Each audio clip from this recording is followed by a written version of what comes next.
let's get the night underway. It's time for our Welcome to Country and the Australian Open Sound and Light Show.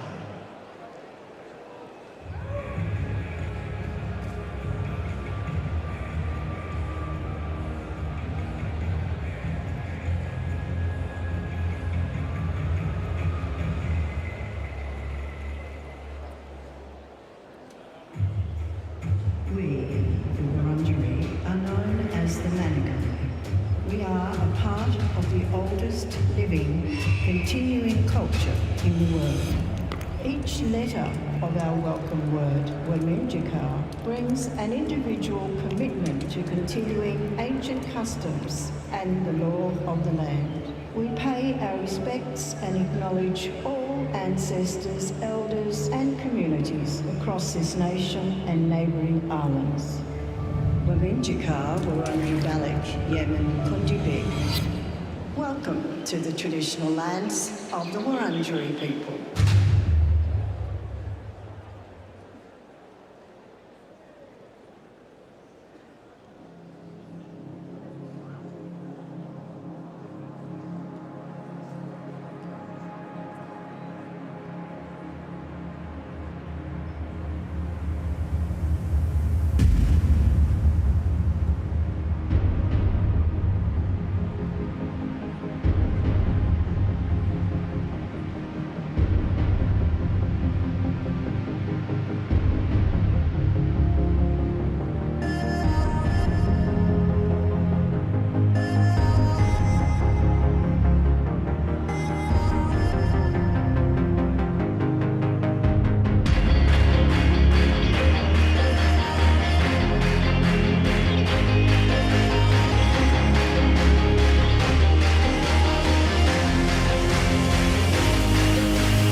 And now, please make welcome to Rod Laver Arena, proud Camilla singer-songwriter Mitch Tambo and Lele performing My Island Home.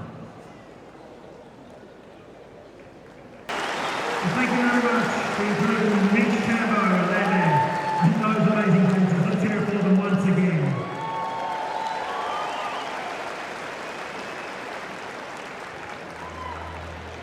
And now, please give a welcome to Rod Laver Arena, Todd Woodbridge.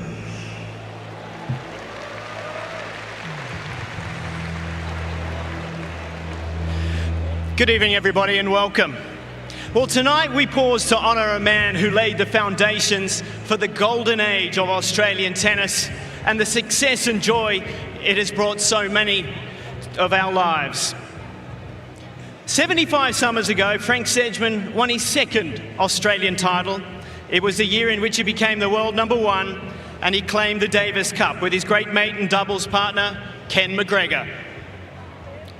The way Frank played, the way he looked when he played, and the manners and sportsmanship he displayed inspired a generation of Australians to take up tennis and try to be like Sedge. It's still astonishing when you think that Frank won 22 Grand Slam titles in the space of 5 years before setting off to pioneer the professional circuit that would later form the tour that we know today. Ladies and gentlemen, tonight we welcome Frank and his wife Jean, who in a week or so's time will be celebrating their 73rd wedding anniversary along with all their family.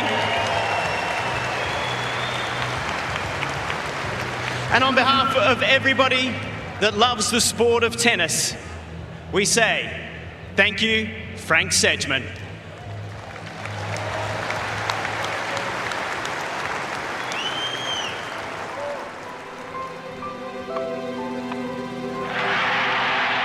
Playing the game of his life, Frank Sedgman with a tennis racket has done more for Australia today than any publicity money can buy. Well, Hopman always said, you know, you got to concentrate on the game. You don't want to be looking at the public or, you know, who's watching you, and you just have to centre your concentration on the game you're playing and trying to become a killer instinct. Well, I wouldn't be sitting here if it wasn't for Frank Sedgman. The doyen of Australian tennis, the Roy Emersons and the Ashley Coopers and the Lou Hodes and Ken Rosewalls, and have a lot to thank Frank Sedgman for.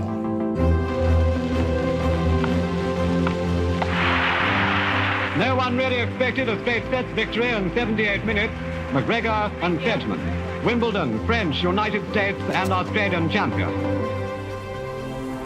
He was an absolute rock star in Australia at that stage. The way he played, which was sportsmanlike, but he was ruthless in a very gentlemanly way. It was amazing to see how he moved around the court so beautifully. You never felt he was out of balance. And he could be driving the ball from half court or even further back with volleys, just hitting them for winners, not just placing it somewhere. And so, you know, that type of an ability, that's why he's Frank Sedgman. Well, I honestly believe that Frank Sedgman had a great deal to do with the development and why Australia produced so many great players. Frank was the first great Australian athlete to really be compensated properly for being a champion. As it turns out, you know, it was a great thing that I was able to, you know, get through the amateur game and make the decision to turn professional. So here we are.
One of the best movers this sport has ever seen. A 50th Grand Slam semi-final for Novak. Zverev back in the semi-finals of the Australian Open for a third time. Is this the year to win his maiden major? Ben Shelton making American tennis great again. He is through to the semi-finals in Australia. Sensational from Sinner. A second semi-final here in Australia for the defending champion.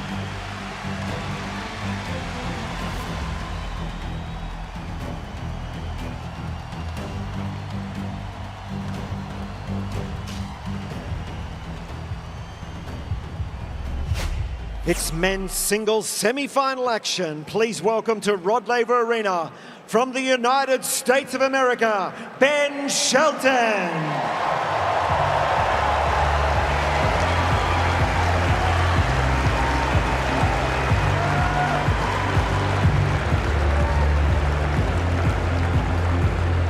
And their opponent, world #1, Jannik Sinner.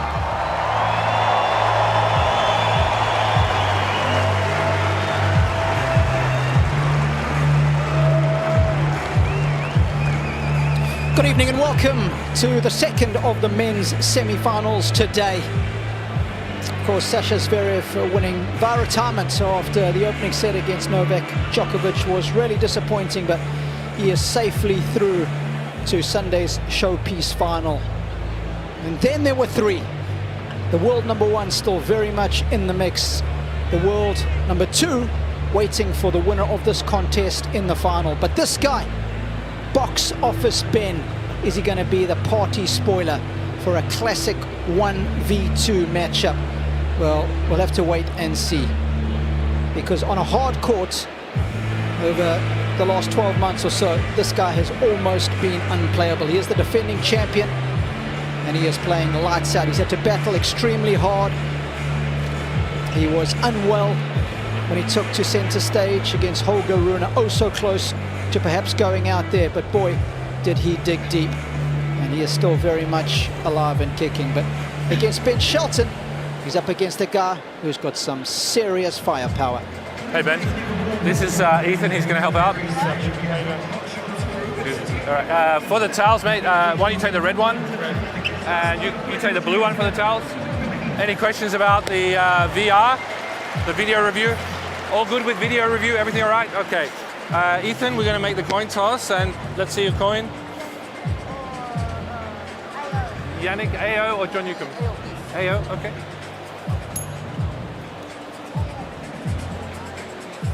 Serve. Stay here. Let's do some photos. So Sinner's won the toss and is elected to serve. A lovely commemorative coin for John Newcomb, who of course won the singles title twice here and 5 times in the double. Someone who knows him oh so well is my co-commentator this evening, another Aussie legend. That is John Fitzgerald. Good evening, Fitzy. Thank you, Robbie. I'm excited. This has the hallmarks of a big matchup, a huge occasion, a semi-final of a major like this. Big day for both of these players, and well, they come from different angles, don't they? Yeah, they certainly do. Across the pond, the Europe versus US rivalry is getting healthy. The men in US tennis are very much starting to step up. The women have been doing it for decades. Nice to see a strong contingent on the male side. Very much so. I mean, the game needs a strong US contingent, in my opinion. We need that in the global sport, and this young man is right at the forefront of that. Yeah, no kidding. Ranked 20, but I can tell you his live ranking with the results he's been able to produce so far. He'll be ranked number 14, and some good wins. Brendan Nakashima in the opening round. Never easy when you play a fellow countryman, and we know how well Nakashima played last year. Able to beat Pablo Carreño Busta. Lorenzo Musetti. His 2 Italian flags there. He might not get a visa to Rome in a couple of months' time. But if he goes again. Exactly. Lorenzo's match was a tough one. He spoke about it, and Lorenzo Sonego gave him a good run for his money and gave him a lot of plaudits for the fight that he showed. Of course, for Lorenzo, it was the very first time he had been to the quarterfinals at a major. This guy, though, he sits in the rankings penthouse, and he's been enjoying the view for a long, long time. 2024 was the season for the ages, wasn't it? Yeah, he's currently the benchmark. No other way to describe it. He's the best player in the world in the last 12 months. He deserves that title. And he loves the hard court, and he knows how to win on this court. And that's his journey through to the final. And we mentioned the match against Holger Rune. He had to dig deep there, but outstanding throughout, especially against Alex de Minaur. Well, it's a golden opportunity to go down to one of Jannik's coaches, and of course a good friend of yours, Darren Cahill. First of all, Darren, thanks for having a chat with us. Pleasure, boys. And DC, I was really curious to know how the last 48 hours have been. What's been the modus operandi for Jannik Sinner? How do the days evolve? Pretty normal, to be honest, Robbie. He practiced about an hour and a half yesterday. We got Alex Bolt from Adelaide to come out and smack a few big lefty serves at him, so I got used to the leftiness that he'll feel tonight. And then a normal warm-up this morning, about 40 minutes. So pretty normal routine for him. He's physically feeling good and ready to go. Killer Fitzy here. Look, we know he won the title last year, his first ever Grand Slam. How do you see his form? Can you compare it to this stage of the tournament last year? Well, I think he's a better player than this time last year. We would hope so, because he's only 23 years of age, and he's put a lot of work in the last 12 months to keep evolving his game and to add different ways of finishing points. And that's, using that forehand down the line more effectively and coming to net a little bit more. And we changed his serve to the step-up serve, and he's getting more used to that and varying the second serve a little bit more. And I think that's just going to be a continuation of his game over the next 5 or 6 years. So I think he's got more confidence and belief now. He's walking tall on the court, and so clearly it takes a really good performance to beat him, especially over 5 sets. And he's up against a heck of an opponent tonight, and they've had some really big battles over the last couple of years and a couple of great matches in Shanghai, and even the last one they played in Shanghai kind of went down to the wire, so it was just a couple of points here or there. So he knows Ben well, respects his game, and knows the firepower that he brings to the court. Darren, do you get nervous sitting there watching the match unfold? Absolutely, mate. You never get used to this, the butterflies in the stomach. It's next best thing to playing, but certainly I think the nerves are worse from a coaching point of view because you really play no part in it and you can't do anything about it. So, yeah, the stomach churns like you wouldn't believe. But it's the great thing about coaching. I think that makes you look like a greyhound, right, Kelly? You never put on any weight. It must be the nerves, I think.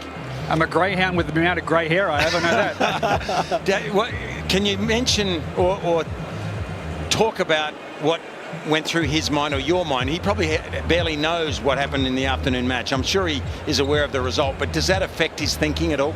No, absolutely not. No, he respects every single person that he plays, no matter who's down the other side of the court. And he knows his challenge tonight is just one guy, and that's a guy called Ben Shelton. So he would not have thought anything about what might happen on Sunday. He is wholly and solely concerned with the semi-final match and Ben. Beautiful. Thanks very much, DC. Best of luck this evening. Good luck, mate. Well, the warm-up is done. The players are ready. Cannot wait for this one to get underway. The shot-making southpaw, that is Ben Shelton, up against Jannik Sinner, who is not only the defending champion, but who's been simply sensational over the past 12 months. Can the former Florida Gator snap the 19-match win streak of the Italian Fox? Sasha Zverev awaits the winner in Sunday's showpiece final. First set, Jannik Sinner to serve. How cunning can this man be today? We'll have to wait and find out.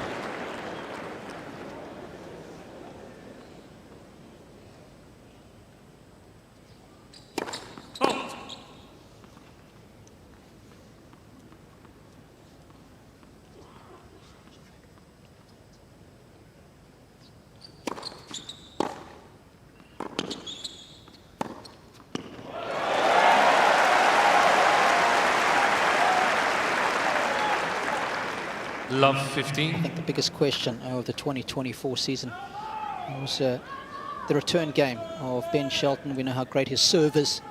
It's certainly an area where, as far as return points won were concerned, he was quite low down there on the list. It's going to be so important for him this evening.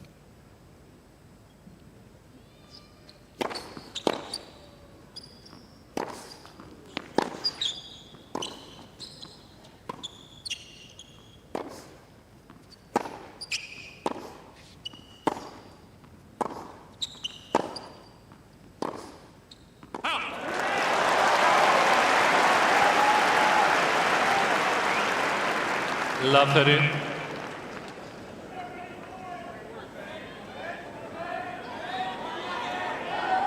Both with some exceptional numbers behind their serve, but Sinner in a little bit of trouble here early doors. So many of these great players speak about the nerves in the opening couple of games of any match they play. That's when they're the most susceptible.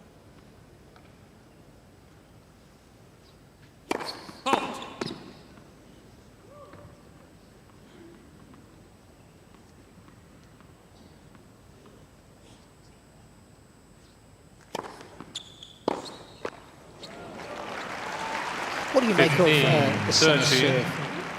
The way it looks, the changes he's made from the platform to the step up.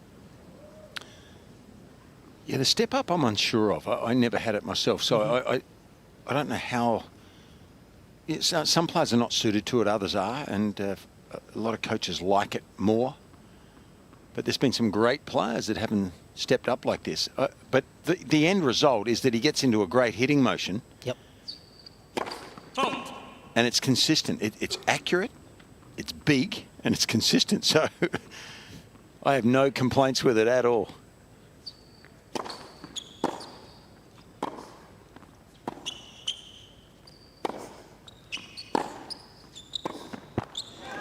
Probably a serve that doesn't quite have the flair that Shelton's does, but his is one of the better serves going around now, Ben Shelton, and Jannik's is too.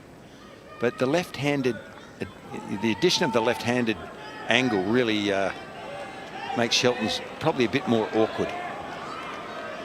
Early opportunity here though for him. 2 break points.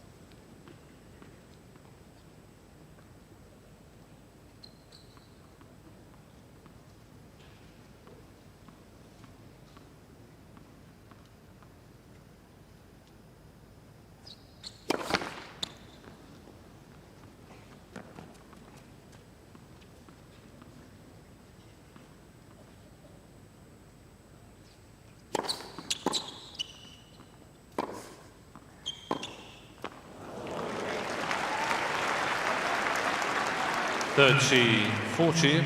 So I think just the nature of Ben's game, Robbie, is different. It's different to Sinner. Sinner will give very few of those easy points away. He's a little more up and down, Ben, isn't he, from the back of the court? He's got so much flair, and he'll hit a lot of winners, but that was a poor giveaway, that one.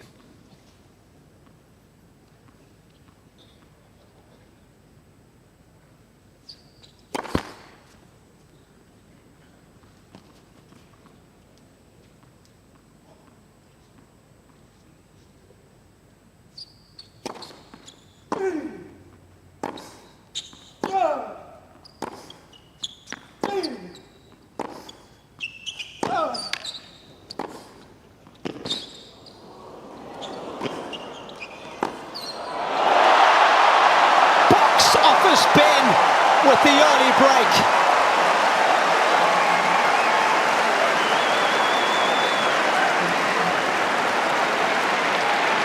Sinner, of course, was last broken in Shelton. the 8th game of the 2nd set First against Holger Rune in the 4th round. So it just shows you how difficult it is to get the better of the Italian, and it took something special. It wasn't a good start by Sinner, though. He barely made a first serve, it seemed. And he was a little tentative in the first game. So you got to hand it to Ben, though. He came up with a colossal forehand to break. Took his opportunity when it was there early. If you have a look at the win predictor here, very much in Sinner's favour. Of course, he leads the head-to-head 4-1. Ben Shelton to serve. He's won the last 4 meetings. Shelton won the very first one in Shanghai on the quick courts there.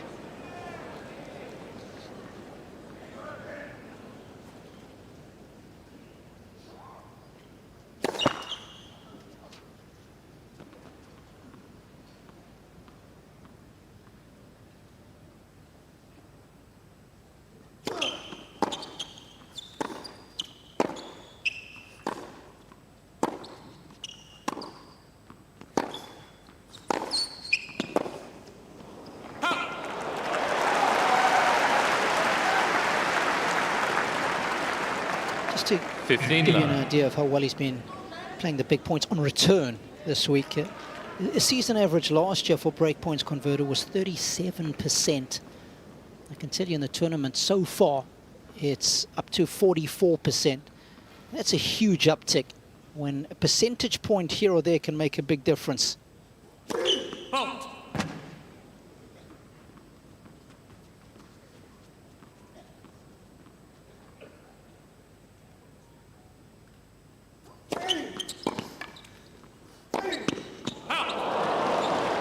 We know he's going to serve well. 15 It's all. almost a given, Fitzy. That second serve was a beauty, into the body. I'm seeing that American flag there, Fitzy. Yeah, absolutely. He got a forehand there, though, that he should have put away. That's where he's a little bit erratic at times, Ben. Yep.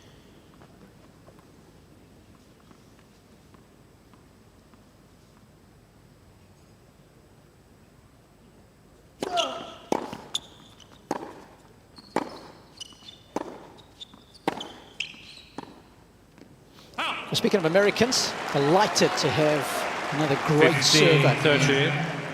Co-commentator Ryan Harrison sitting courtside. First of all, a warm welcome, and give us an idea of how things are down there. And of course, from an American perspective, huge match this evening, Ryan. Yeah, great to be with you guys.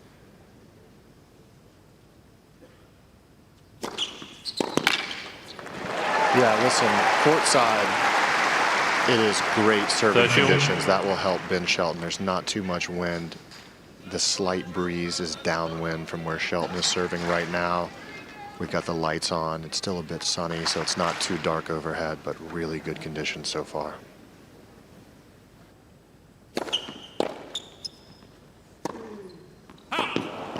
You know his game well, and to me it seems that if he misses a lot of first serves, though, Shelton, he'll be put under pressure because Sinner won't have a problem getting most of his second serves back with some depth, and then they have to trade some ground strokes, and you've got to back the Italian surely when they're both back.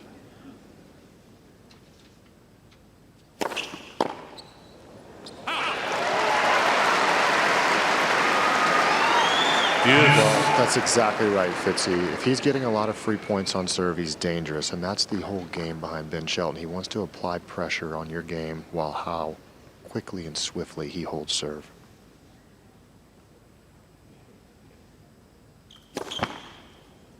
Halt.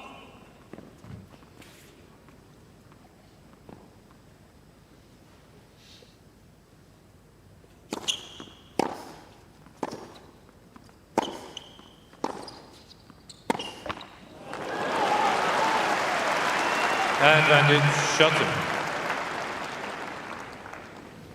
Just early on, you're seeing Sinner just a little bit unsettled, a little bit erratic. He is not usually making these ground stroke errors, so just still trying to settle in, and Ben's doing well to capitalize on this early opportunity. Got a quick glimpse there of Ben's uncle, Rick Whitskett.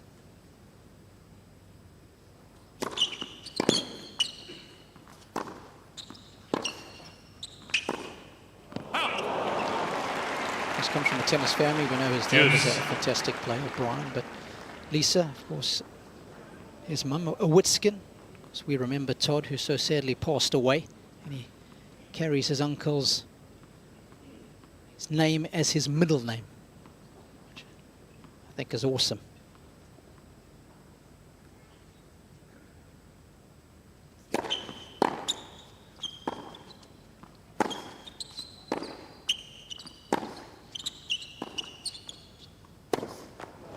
It's certainly a heavyweight gene pool of tennis talent, isn't it, from both sides of the family. Shelton. There's Brian on the right there. That's Ben's dad. And of course, I played against Todd Whitskin way back. He was a little younger than me, but he was one heck of a player. Yeah, we miss him. His brother Rick. Can't miss him on the right there. Yeah, the Luminous, a real character. All loose forehands. I'd like to see the back end of this game sooner rather than later. Of course, his dad had a stellar coaching career. Let's not forget that. Initially at Georgia Tech, where Brian won the NCAA championships with the women's team there, before winning it with the Florida Gators, the men's team, of which Ben was part of that winning team.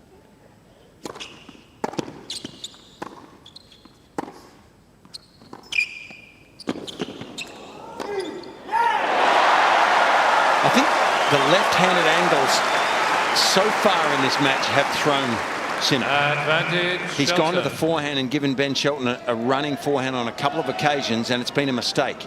So against a right-hander, that's the natural angle he would go with here. Maybe better to go push that one back down the line deep and make Ben hit the two-hander. That's dangerous if you let him run at that forehand.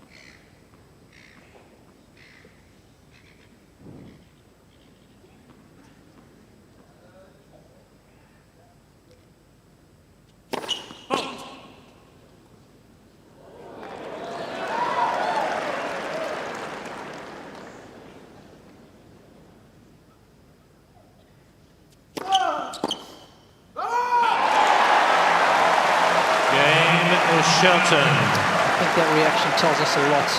The importance, just cementing that early break. Shelton leads 2-0. Yeah, Fitzy, one other thing. I think that the Ben Shelton foot speed is a bit underappreciated. Court level here, when you're watching his first step and the way that he recovers back into the court when it appears that there's open space, that gap closes really quickly.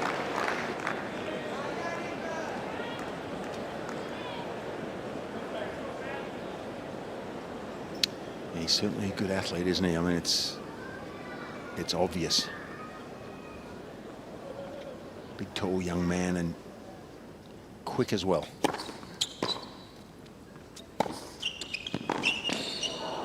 Yeah, so if he's going to go to that forehand, though, Robbie, he really has to go hard, I think, and get the ball away from Shelton. If he gives him one that he can reach and run at, gee. Yeah, you that's want flirting with danger. Yeah, you want him to pass you off your backhand there, his weaker side, as you suggested on that low pickup.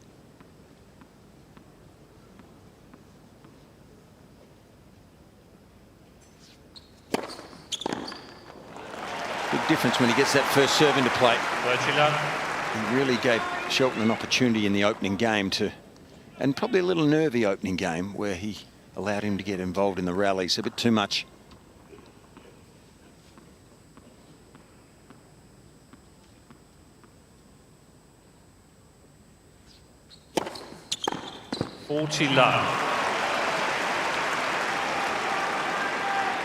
This one is his very first major, 12 months ago right here. Bookended a season by winning the US Open to go with the Australian Open.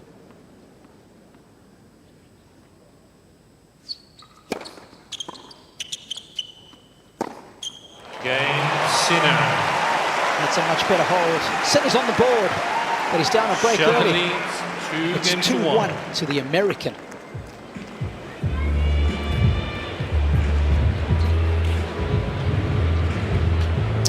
We know Ben Shelton's got one of the biggest serves in the game, but we always like to dig a little deeper to find out why the Shelton serve might be a little bit better. First of all, we can see he gets great leg drive. The ground reaction force is phenomenal. And look at the serve speed, 232 kilometers an hour. That is ferociously swift. But why is that the case? Well, I think it's so important when you're having a look at the biomechanics of a serve and the leg drive that is measured in meters per second. The average here at the AO is 1.84. And you can see a big step up for Shelton. He's almost 16% more leg drive than everybody else in the field. And that's why his average serve speed is quicker. And his top end is almost untouchable.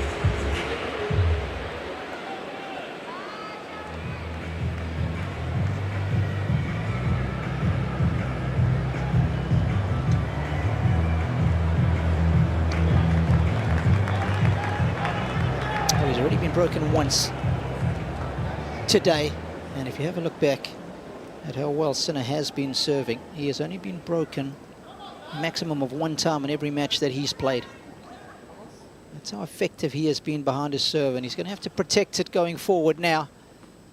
Can't let Shelton have the luxury of a double break. Shelton serving at 2-1.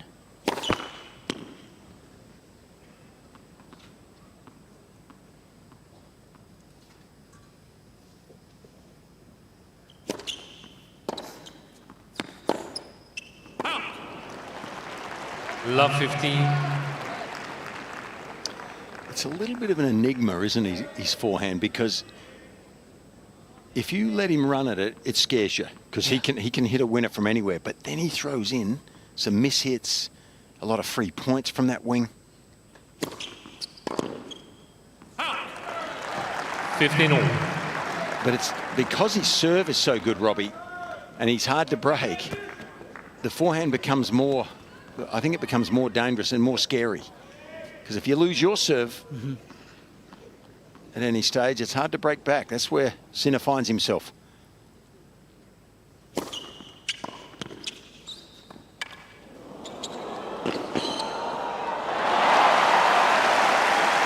I think, Ryan, we've definitely seen the evolution of the Shelton serve. I remember when he first came on the scene, it was just Kenny Powers' fastball every single time. Yeah, I think that's a great point because at this level, someone like Sinner, if it's just only the fastball, especially over 5 sets, he'll get used to the speed. So the variety has gotten way better for Ben.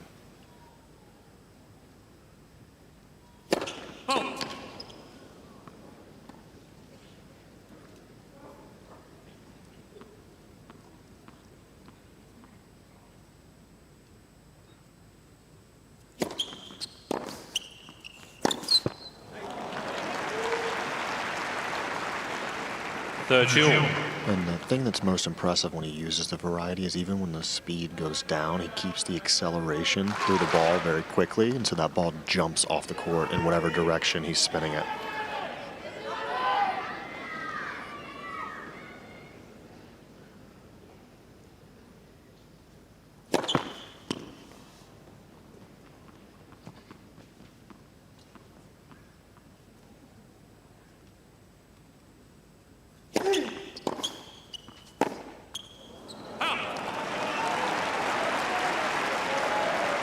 30-40. Logic says, though, if he gets involved in too many rallies from the back of the court, it's hard to see how he will win more than 50% of those points, Ryan. I can't see it. Maybe you might disagree, mate. I'm keen to know if you do, but even in the early stages here, when Sinner gets the ball back deep and gets involved in the point, it seems like the pendulum turns in his favour. Let's first.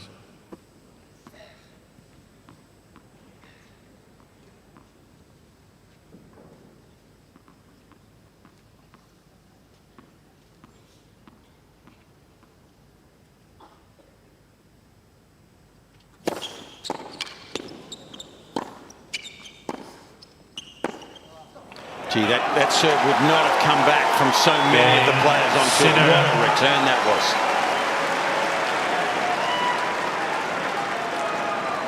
2 games all.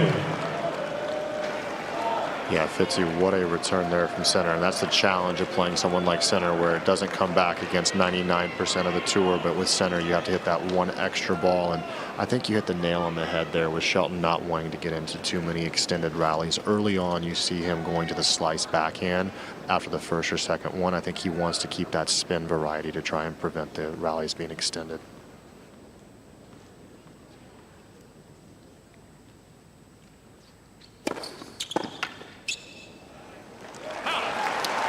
Well, I think the bad news, it's not big bad news, but I think the bad news for Brian Shelton right now is that Sinner has not played his best tennis yet, and he's found himself back in this first set, so he'll be feeling quite buoyed at this moment.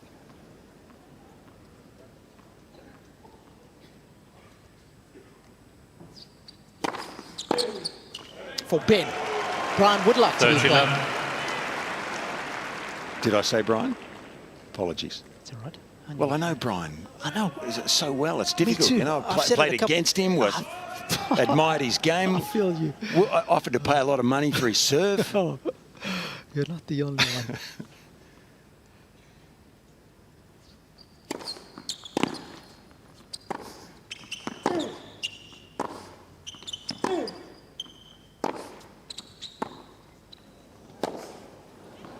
I was just having a look at the baseline points won for both players, apart from the first match that Shelton played. 30-15. Baseline points won, he is in the 40% all the way through, 43, 41, 40. And against Lorenzo Sonego, he won 42% of the baseline rally. Sinner, in contrast, is in the mid-50s. So again, it's a big differential.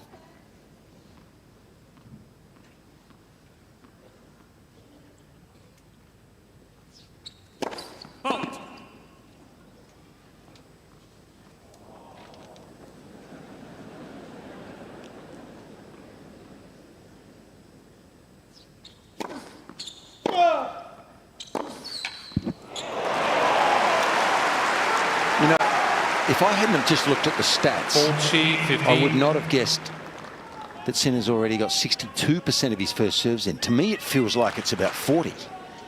That's surprised me. So I feel like he hasn't served great yet, Sinner, and he's capable of it.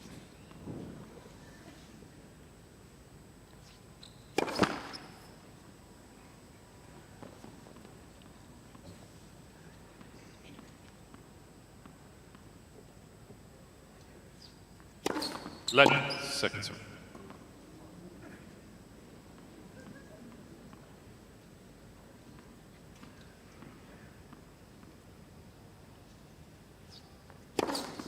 Second service.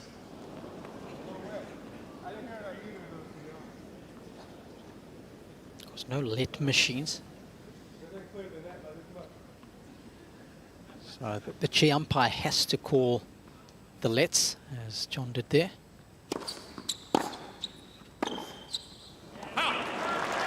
40-30. Ryan, did both players there question that let call by John Blom?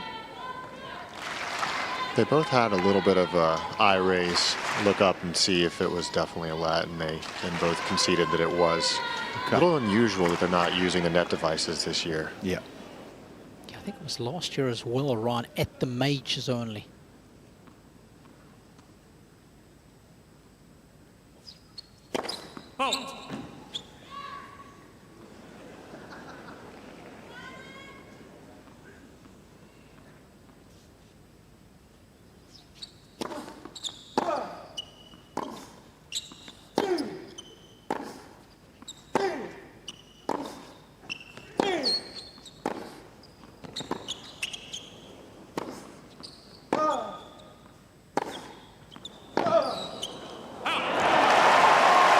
first time in this match, Sinner will sit down, feeling a little bit more comfortable. He leads 3-2. 3 games to 2.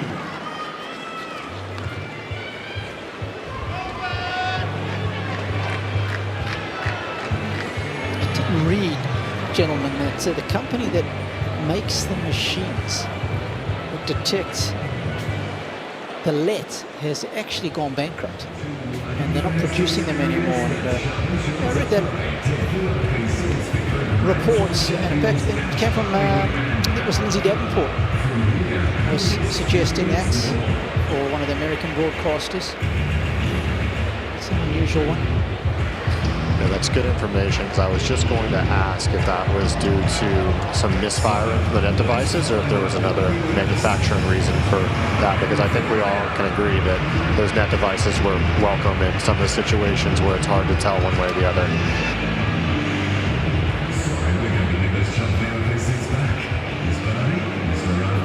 Time.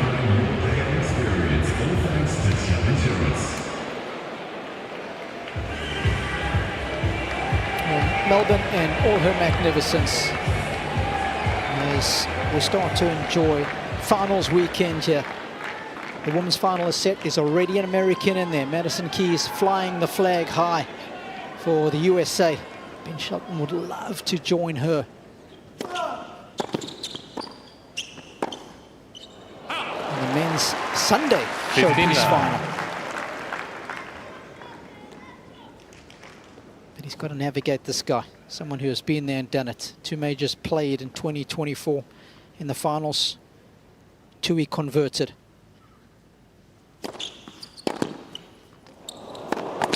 Oh.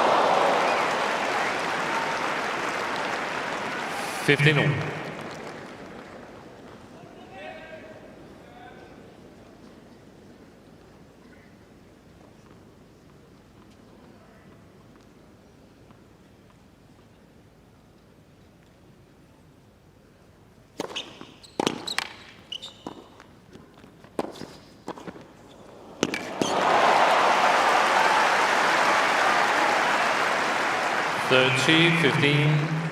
There was a bit of Ryan Harrison behind that volley. Seen that before, Ryan? That was a strong compliment. I think if I had that volley in the tank, I might be playing a few more years.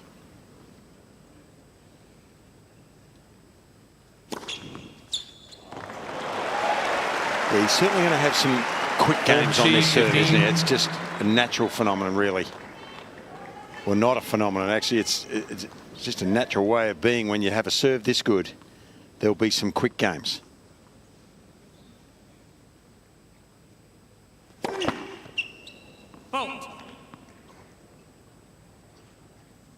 Go back. Ball, please. Thanks.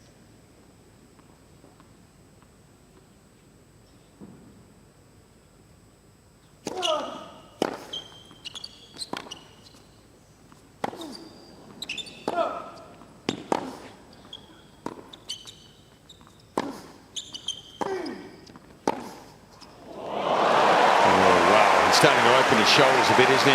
This is different to the first game or two from the back of the court. 40-13.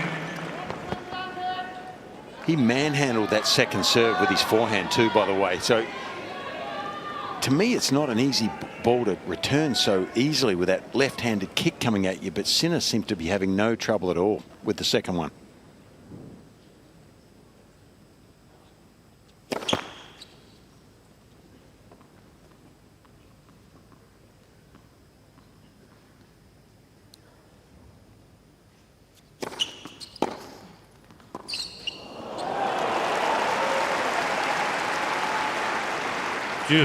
Starting to feel the full force of the world #1. Guys, just watching this first serve percentage, this ball toss is getting really low for Ben Shelton.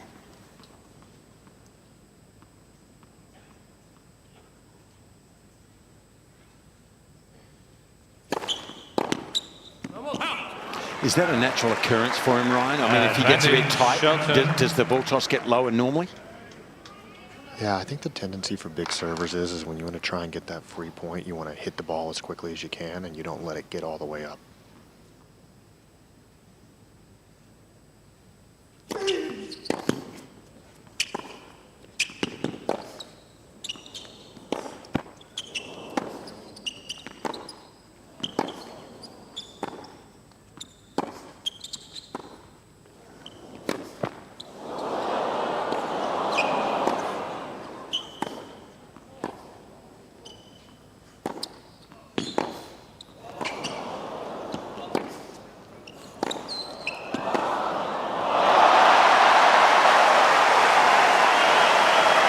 is cut from a different cloth, is the world number one.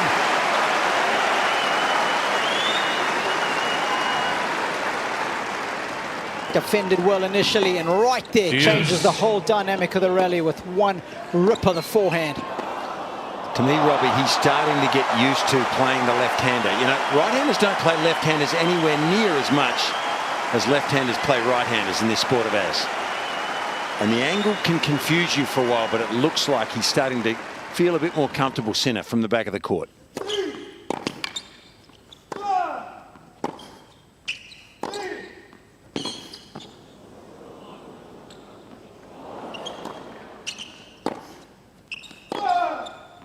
I can tell you, Fitzy, since the start of the 2023 season, advantage, Sinner. Sinner's won 11 of the 12 matches that he's played against lefties. The only guy to beat him, I wonder who. is the man that he's facing today. But so far, so good. Because that's when Shelton beat him in Shanghai, the very first time they played during the 2023 season. Sinner with that. Another chance to break. Let's first.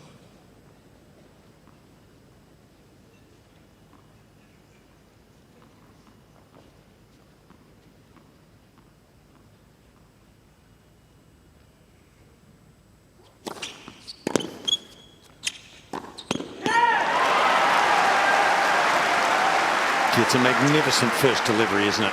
Deuce. Well, guys, Sinner did have the luxury of not having to play against one particular left-hander.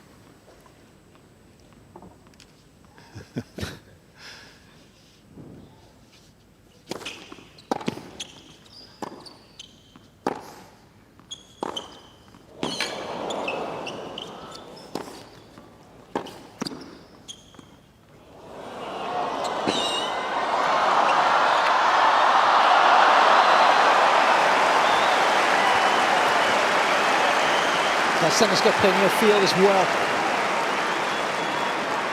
Advantage. Don't you worry Sinner. about that. Love the creativity here from Jannik. And the balance and the slide was gorgeous.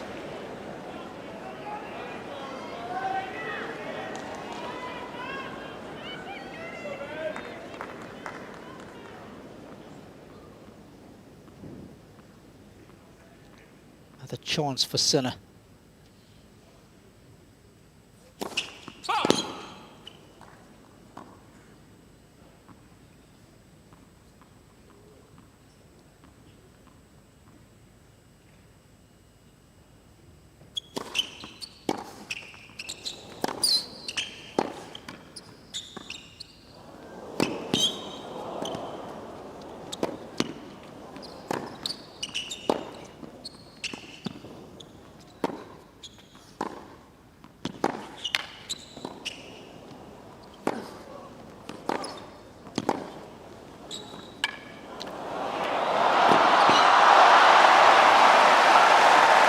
But what a point from Shelton.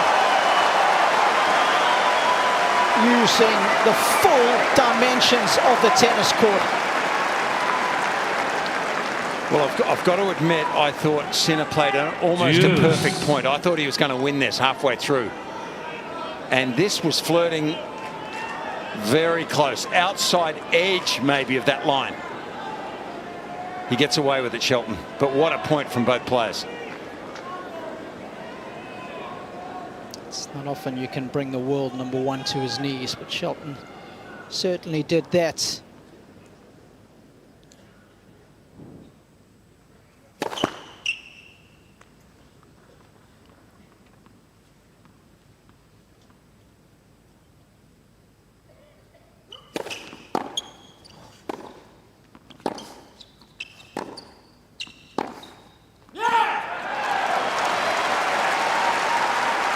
Advantage, Shelton.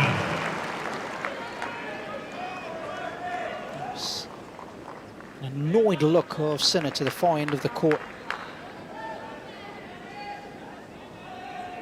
Doesn't think he should be missing that backhand. It's one of the longest service games that Shelton has experienced in the tournament.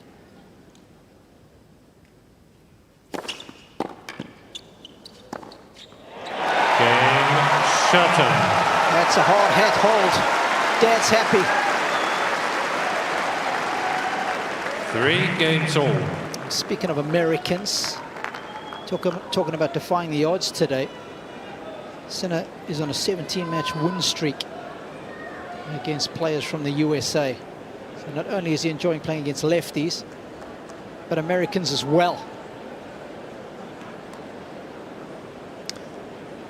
Well, I think every nationality would have been suffering a little bit at his hands over the last couple of years, particularly in 2024. Yep.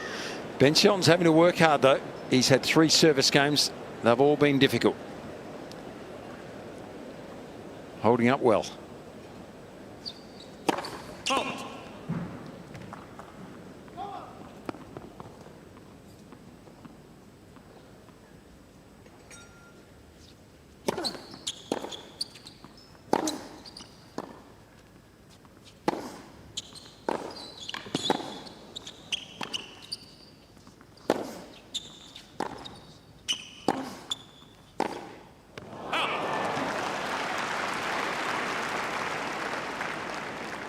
Love.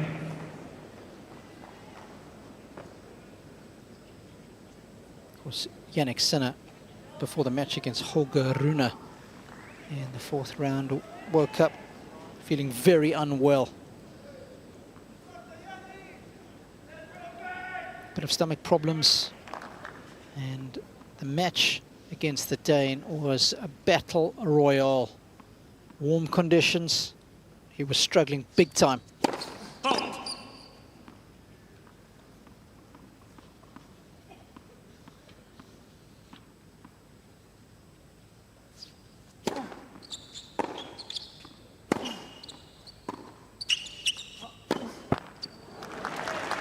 Somehow managed to go to the depths of what he had to find the win. He bounced back superbly against Alex de Minaur in his previous match in the quarterfinals. We'll be keeping an eye on how he is handling the physical battle today. Shelton's making him work hard.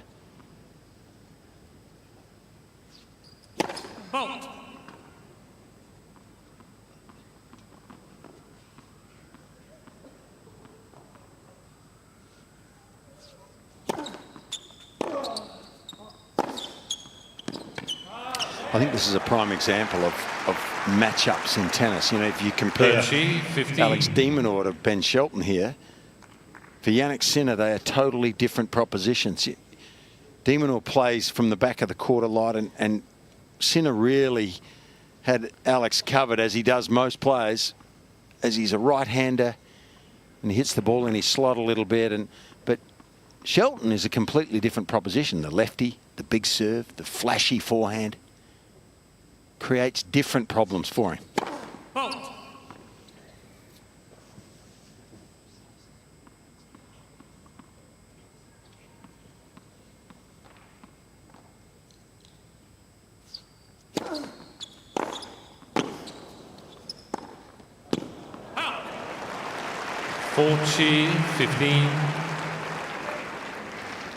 Well, Fitzy, you're exactly right. And earlier today, I was able to have a short conversation with the coach of Jannik Sinner, Darren Cahill, and I said, well done the other night, and he made it a point to say that he knew that this was a much different matchup. So, to your point, the Sinner team very well aware of that.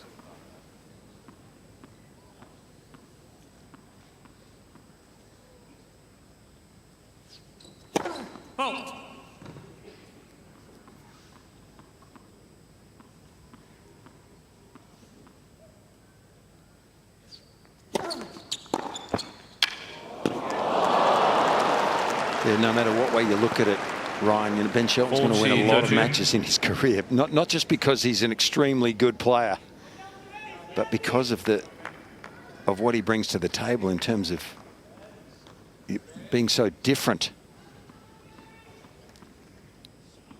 The left-handedness of him can confuse a lot of right-handers. Yeah, well done on that first serve percentages, Sinner, today. And that can be because it's a different angle here. He's serving to a left-hander. Just throws your rhythm a bit at times.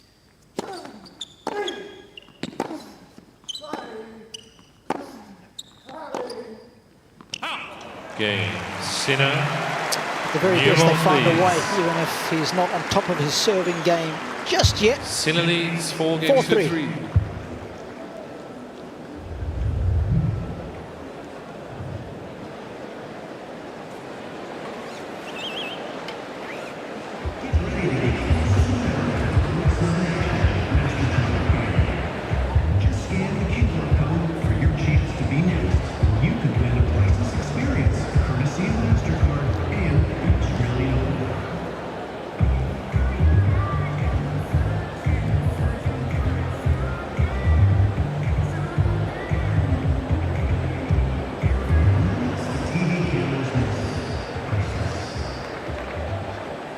Now there's a guy that can drive.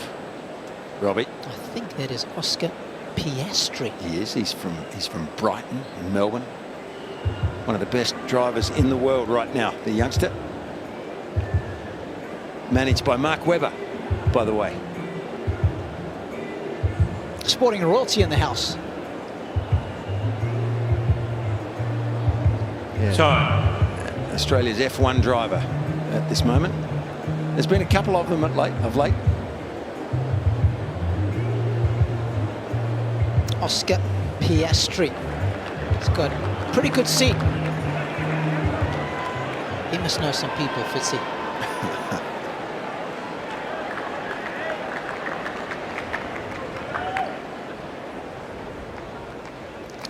There he is. The great Mark Webber. I wonder if he knew he was on the screen. Give us a wave, Mark, next time.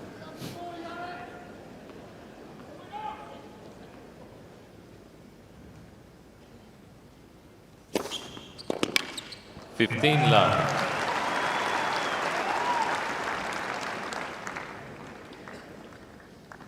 Of course, I know George Russell from the UK loves his tennis. He's often see him at Wimbledon, Queens.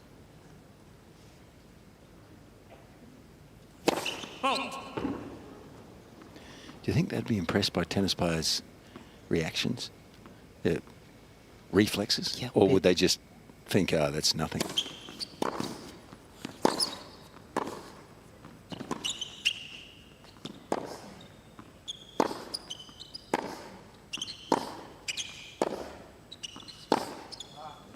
We need a contest of some sort with the lights. Tennis players versus F1 drivers. I think you Mark need Webber, to tee that up. a few years ago, with his charity here in Melbourne, had the F1 drivers in about March, when the F1 is here in Melbourne, and have a tennis pro-am over at Albert Park, close to the track, Okay. where a lot of the practice courts are for the Australian Open. There was a few that could play a bit. Mm-hmm.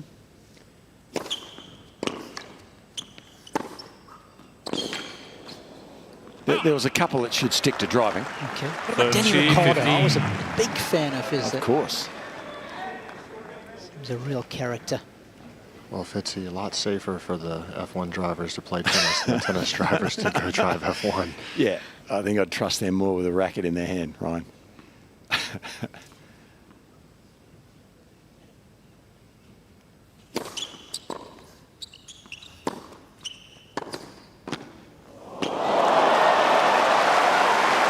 It's better than most, that. Oh, that's a heck of a volley. I thought he'd given Sinner too good an opportunity there to pass with his forehand. He hit it straight into the forehand wing here.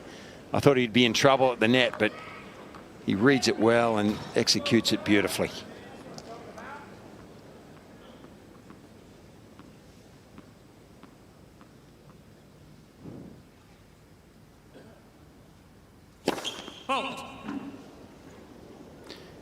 These new balls here would be helping the serve, no doubt.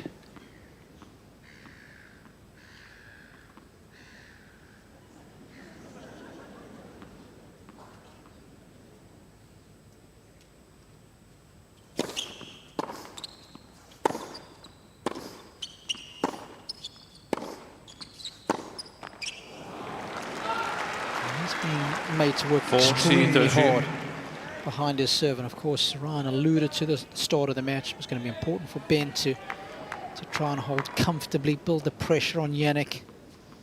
Shelton's already faced break points in his first 3 service games. Game, Doesn't have to worry about that this time round, but still only a 30 hold. 4 games all.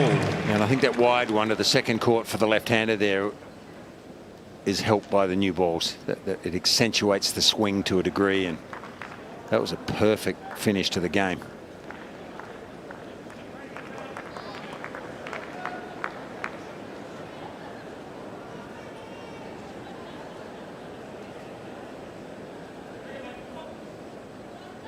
So this is when things start to get interesting. 4 all. Getting closer to the sharp end of the set. Hold.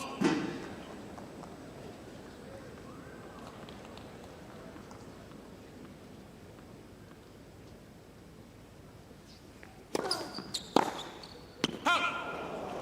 15 love. What do you think? Not a bad play for Ben Shelton there to tee off on that backhand at times? Yeah, I like it. I think Ben is a good disruptor. What do you think, Ryan? Yeah, I totally agree. The more he can try and play these points on his terms instead of these long back and forth rallies, it'll be to his favor.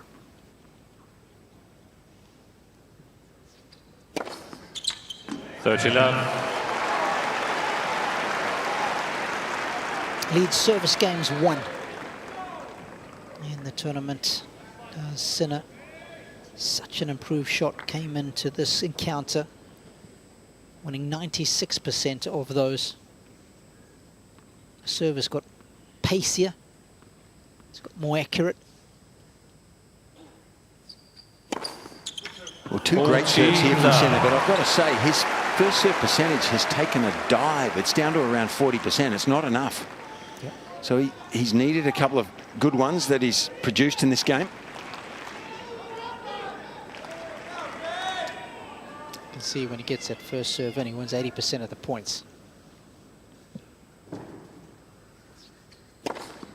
Game, Sinner. It's more like it. Starting to find his groove is the world #1. Sinner leads 5 games to 4. Fans are happy, and why not?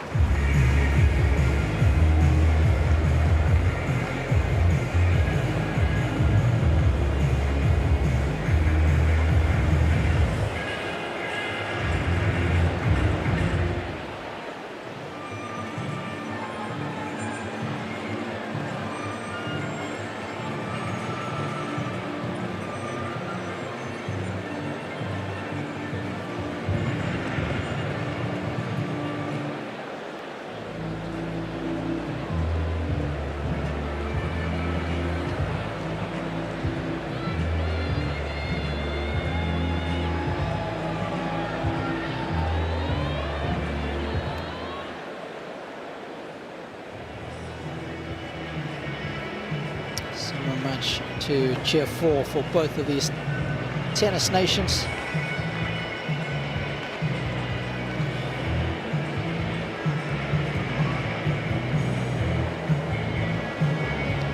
Time. We've spoken about the fact that American tennis is really coming on in leaps and bounds, especially on the men's side of things now. The likes of Ben Shelton, Taylor Fritz, of course, competed in the finals of the US Open against Jannik Sinner. Francis Tiafoe back playing some good ball. Tommy Paul. Brandon Nakashima had a good 2024 season. Riley Apelka is back. He's always dangerous.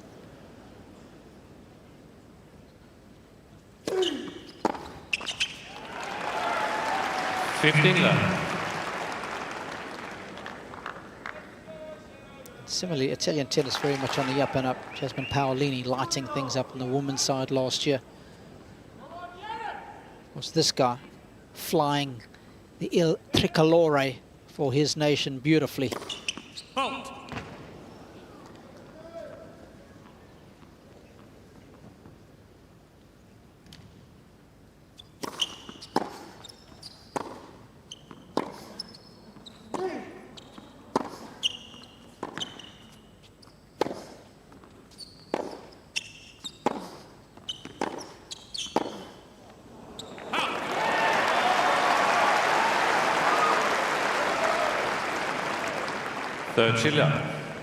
for me, he continues to be an enigma, and he probably always will be, Ben, because he at times he rallies beautifully, doesn't he?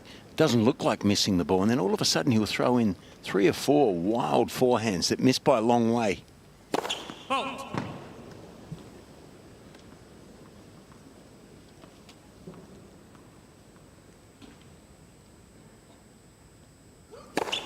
Oh, second serve, bomb.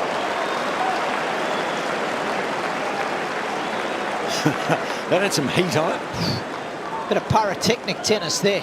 For Chile. And it's still not the fastest one he's hit all tournament. And went at the body.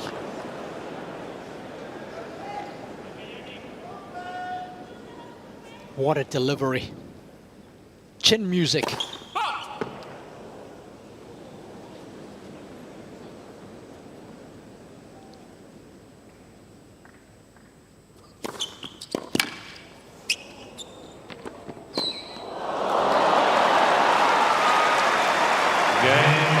Shelton. Just what you want at the tail end of an important opening set. A love hold for the American. 5 games all. And of course, when you look back historically, it's the head-to-head between these two. There's always been a tie break mixed in there. Sinner's won most of them. These are the fastest serves today so far.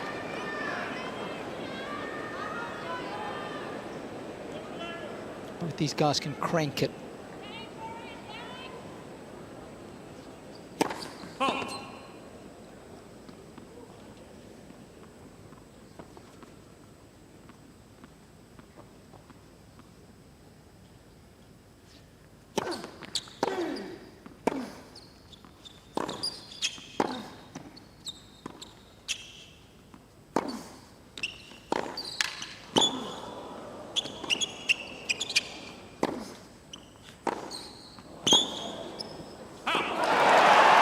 I'll tell you what, Ben's mixing things up beautifully.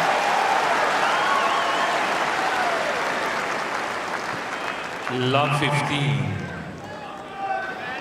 Well, guys, one of the things you want to see whenever a guy like Ben Shelton's playing against the world #1 is, what does his attitude and demeanor look like? Does he look like he's just out there and seeing what the world #1 does, or is he taking it to him? And to me, it looks like he is fully embracing this opportunity.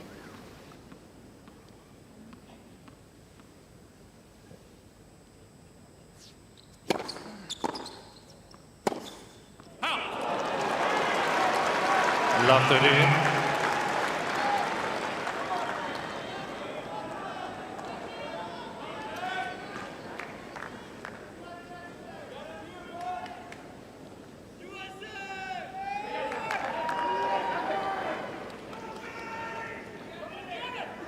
This is a half chance here.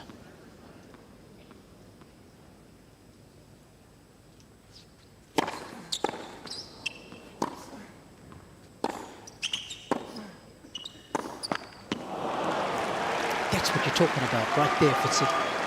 15, yeah, but, I mean, if 13. you're in the Sinner camp, your heart's in your mouth when he gets a forehand in that part of the court, because first thing he's going to do is hit it hard. and if he hits it into the position he wants, it's either going to be a winner or almost an unreturnable. So it's a dangerous shot. Yep. But yes, he then dumps it in the net at times. 11th unforced error of that particular side. Oh.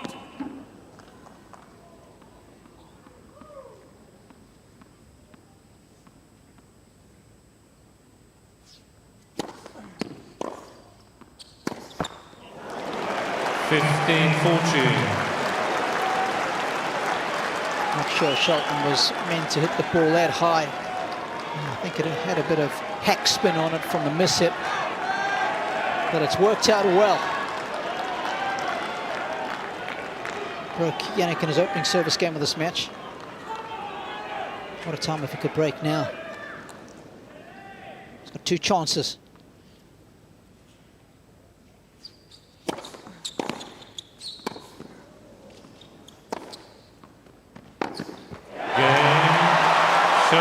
And super tennis from Shelton, and he gets a valuable break in the 11th game, and he will serve for the opening set.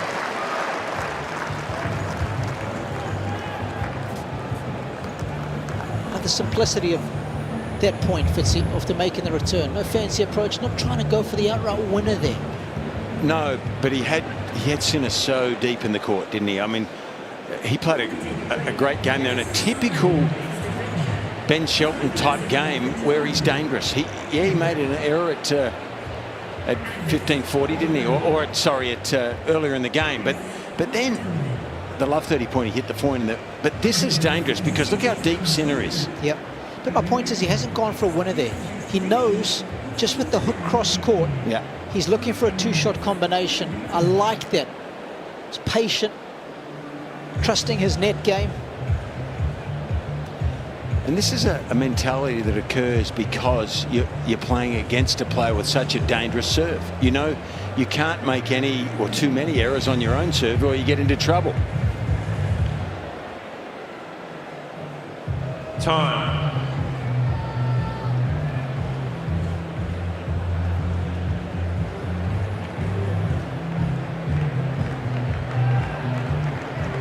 Well, at the majors, the Americans have struggled against Sinner. They're 0-14, but I tell you what, Shelton is making some good headway here.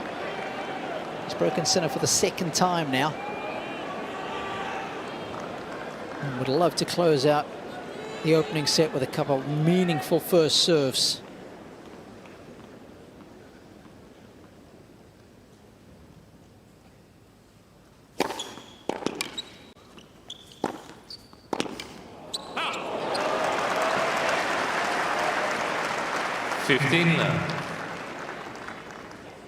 Win that first point on serve.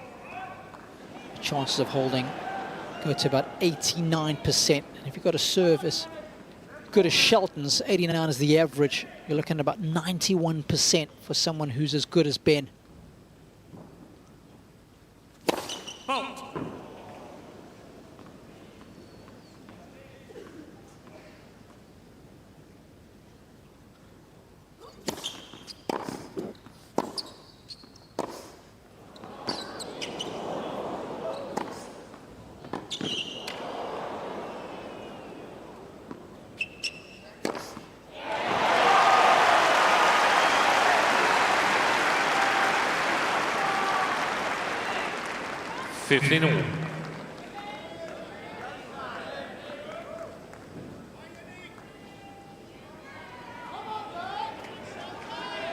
A lot of defending in that rally. Good peripheral vision from Sinner. Too easy. On it in a flash. 15-13.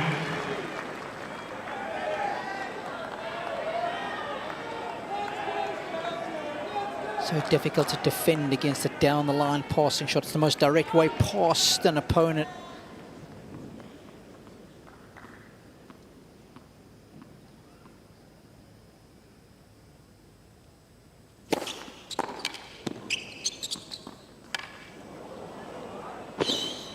Oh, huge miss. Huge miss. Goodness me. That might cost him the first set. And I tell you what, if you can read a little bit of Italian, he was not happy with that miss. Contact there wasn't thin enough. You've got to brush up the back of the ball so finely.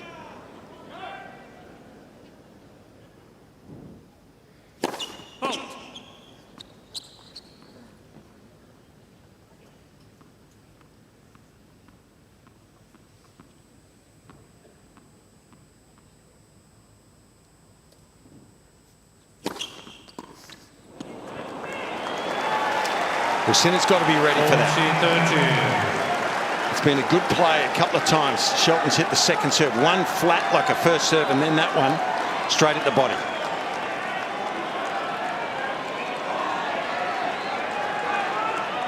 What an impressive set of tennis this has been from Shelton. He's arrived at set point.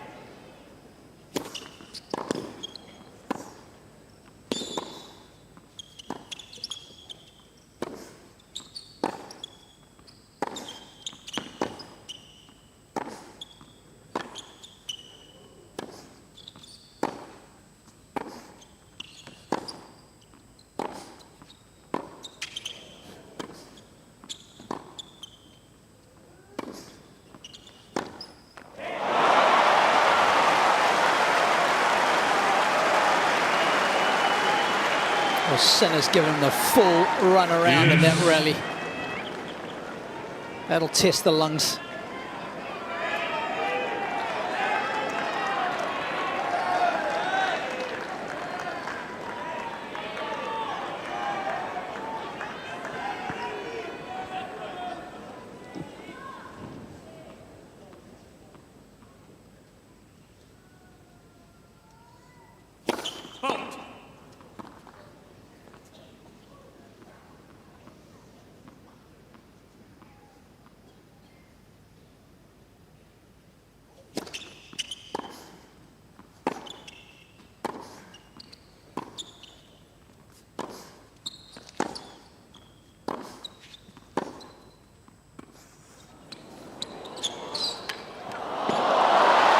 Practiced in the art of deception. And Shelton.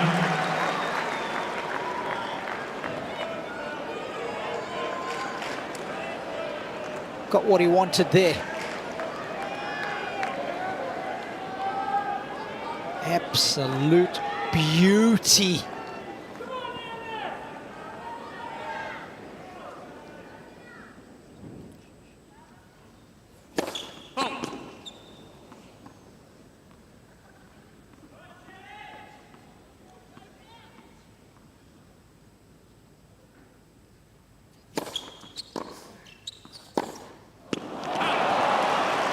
I'm not sure. I mean, it's part of his repertoire, isn't it, the drop shot? But I'm not sure against Shelton it's necessarily the play. It brings Ben into the net where he's quite comfortable. If he doesn't hit that drop shot perfectly, he can either rip a forehand, and he played it to the forehand wing, by the way.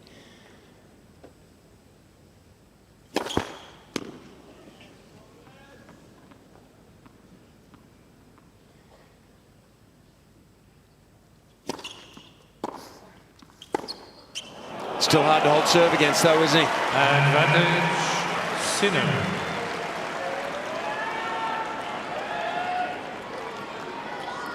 Shelton faced break points in his first 3 service games. He was under all kind of duress. It's more of the same now.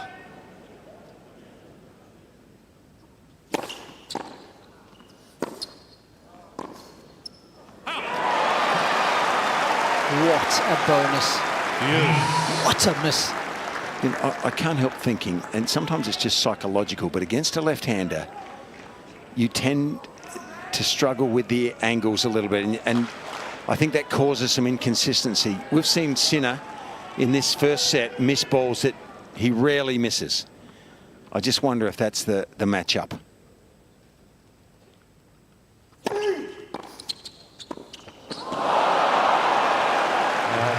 Clever. I mean, I don't mind the 7 volley at all from Ben. In fact, I love it, but Sinner was clever enough just to block the ball low and ask the question.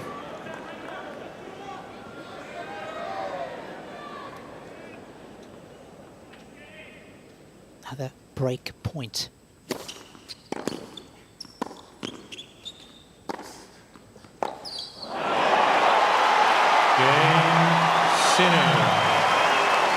Well, the cunning fox finds a solution. 6 games all tie break.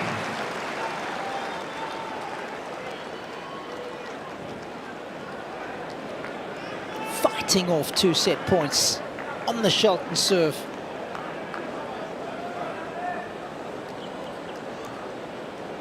And once again, these two will contest a tie break. Fitzy, in their previous 5 meetings, there's always been a tie break involved. Well, Shelton has to put that disappointment quickly behind him, and it is a big disappointment. Settle down, please. Thank you.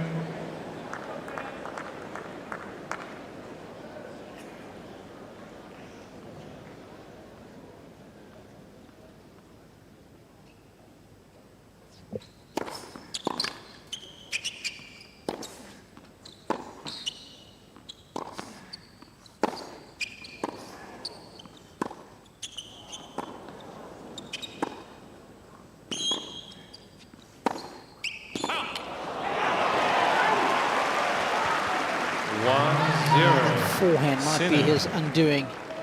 When this opening set is said and done, Fitz's just hemorrhaging unforced errors now.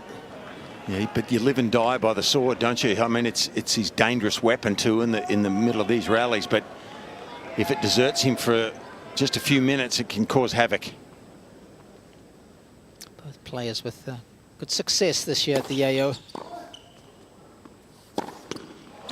Oh, comes to tiebreakers. Gee, that's a bad miss there.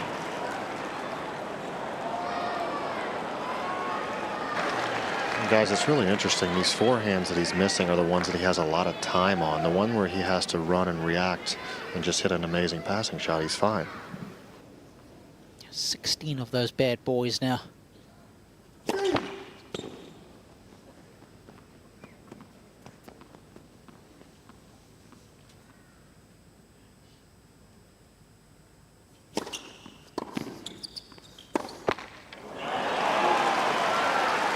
Well, what a turnaround this is. Sinner. When he had set point there serving for it, you wouldn't have picked this.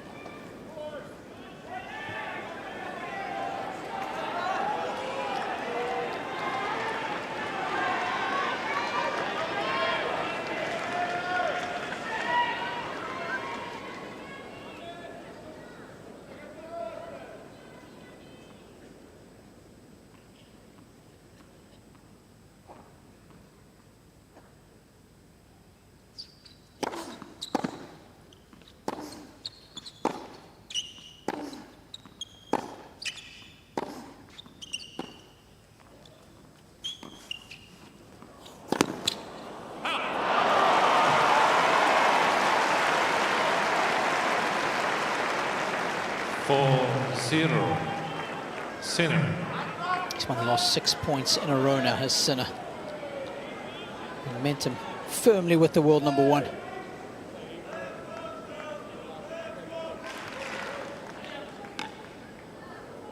Ben just bounced his racket. Not happy at all. Perhaps still thinking about those 2 set points on serve that he had.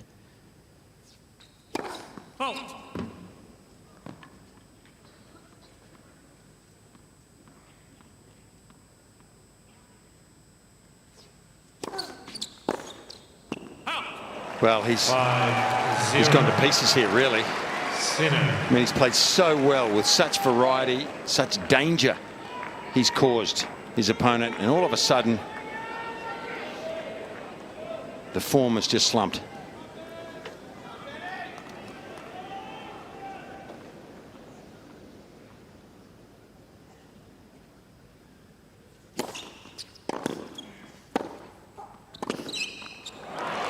But he's still in it, Ryan. But do you think he was just playing on the edge, maybe a bit too much in his first? Like, it's the way he probably has to play against the world number one. But all of a sudden, it sort of exploded in his face here. Yeah, I think for the majority of the first set, he was doing a good job of mixing up those opportune times. We saw his net percentage of points won was really, really good early on. He was using the slice backhand and also using a variety of spins, getting the ball heavy up with the forehand. And it seems like since he lost that set point opportunity, the second one, he's just gone full on haymakers each time.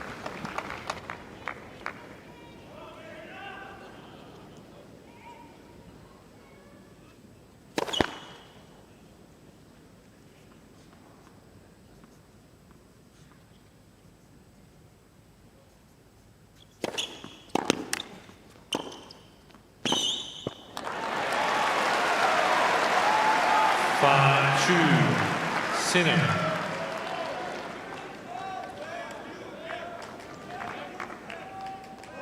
Well, it's tough to judge these world-class players sometimes, or easy to judge them really, sitting in a box up above the court. But sometimes I wonder about Ben's shot selection. If there's a question mark for me, he's such a good ball striker and a dangerous player, but he does give away a few points with the wrong choice sometimes, I believe. But it hasn't been that in this tiebreaker. It's more that he's just... It's basic stuff that he's missed, really basic. He's just blown his forehand here. Yep.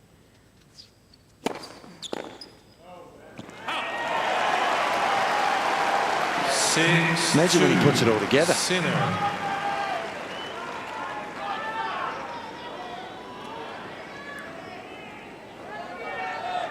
mean, this first set for Sinner now is like absolute gold. I bet he feels like he hasn't played at his best.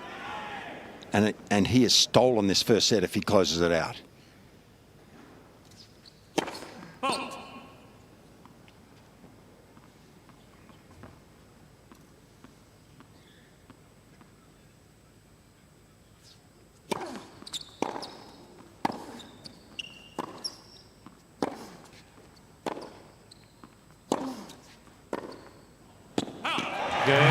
Sinner saves 2 set points and wins 9 of the last 11 points to steal the opening set from Shelton. He wins at 7-6 in a tiebreak.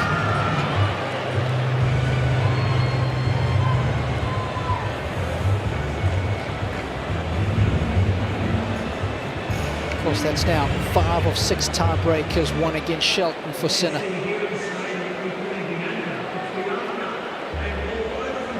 So when the respective games have come under the microscope of a tiebreak, it's Jannik who has prevailed. One is, you can see the unforced errors column, way too many for Ben. Of those 27 that he's made, 19 came from the forehand side.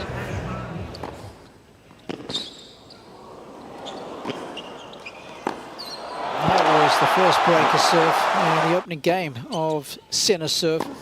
Well, you can't escape the obvious against Ben Shelton. He is dangerous to play against. Every single time you go against this style of game with these weapons, he is dangerous. And he got himself into a position where really he should have closed it out in the end, shouldn't he? Didn't do it, and then lost his way. So that will sting.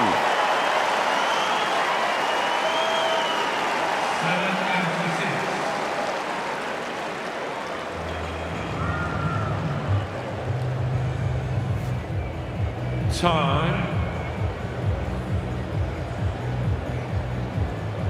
Well, winning the opening set in a contest of this magnitude is such a big barometer. Such an important barometer as to who's going to go on to win a match. Players And about the to odds resume. Thank you. shift significantly in favor of the player who wins the opening stanza. Second set, Shelton to serve. Shelton again is going to have to defy the odds even further now, playing from a set behind. Set number 2. 15 love.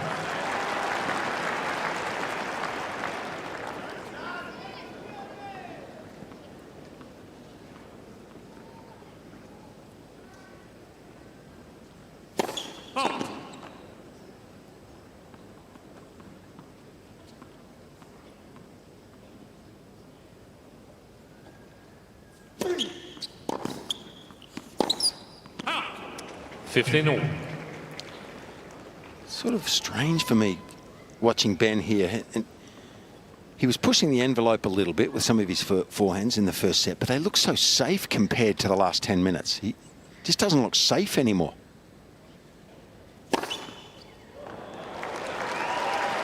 $30-15.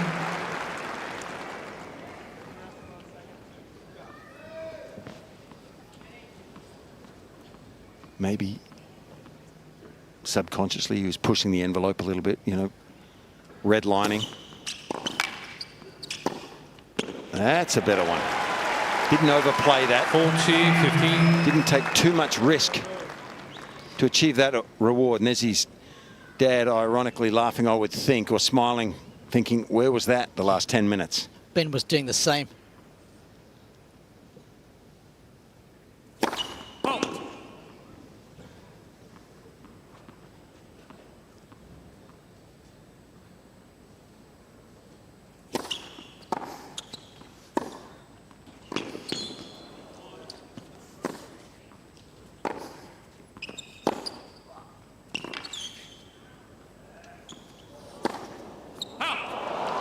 Great retrieving. 40-13. All the great players defend well, don't they? Yep. Kept the ball alive and caused this. That forehand is just not calibrated well enough today.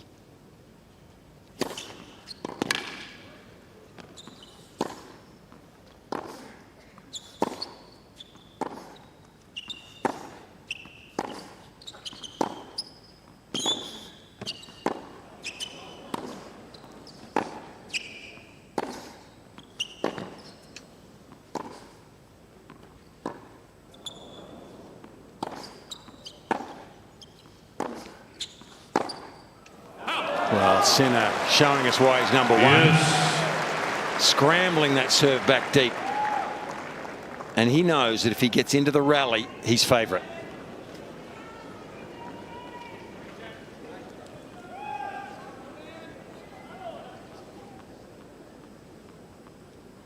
You're well below 50% now on baseline points won for Shelton, to your point, Fitzy.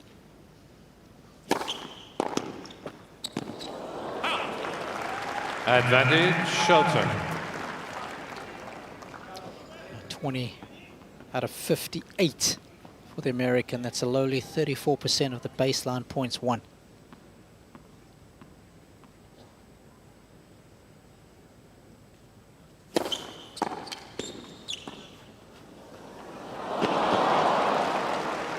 Well, I was about to say then, Robbie, that he desperately, at this moment, or in these moments, early in the second set, has to serve well and get some free points on his first serve, because at the moment he is not winning when he gets involved in a rally, usually after a second serve. So, and then Sinner also returns a great first serve back as well.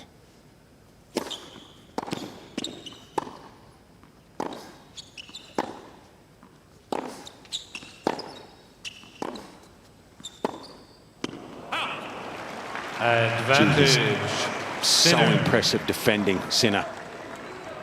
And Shelton running out of places to go with that forehand.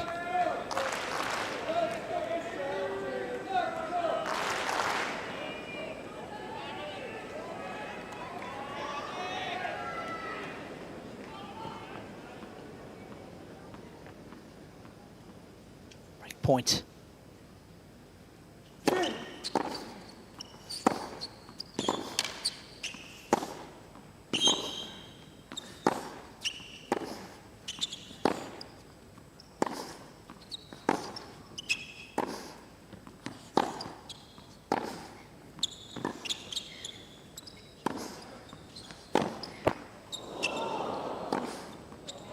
Ruthlessly efficient. Sinner.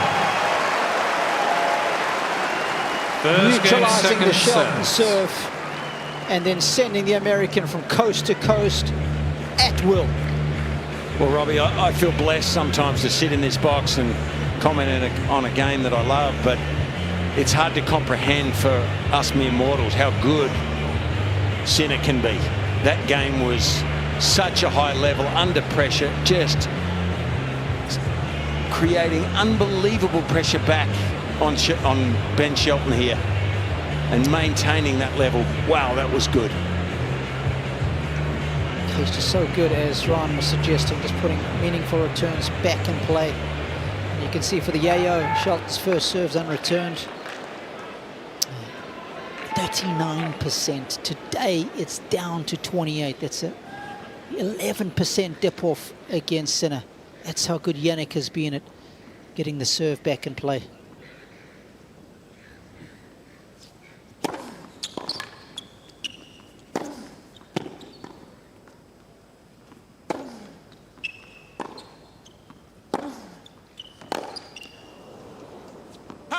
Well, 15 love. I mean, he hasn't turned this match on its head yet, but there's been a huge momentum shift, hasn't there? Just from 10 or 15 minutes ago, Sinner has been almost faultless.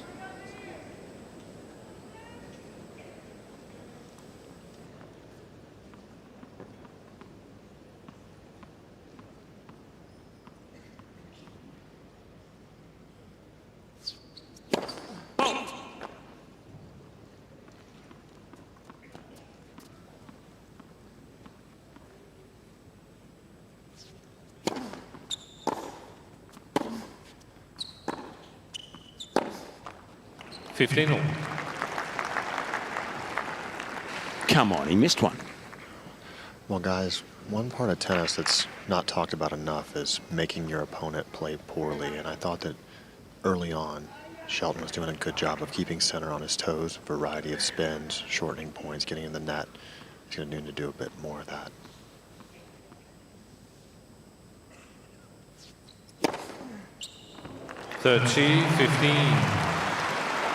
I guess, Ryan, it's hard not to think that that was the opportunity that Shelton needed to capitalise, get the opening set.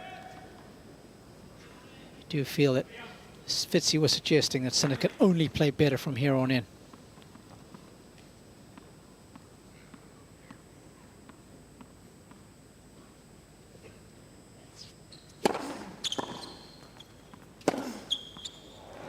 Yeah, that's seared the line. And we're starting to see his true form. I can't help thinking it was the left-handed approach from this young man that really threw Sinner in that first set. He wasn't quite himself. And to Shelton's credit, by the way, he was so good until he got to the stage where he had set point on his own serve.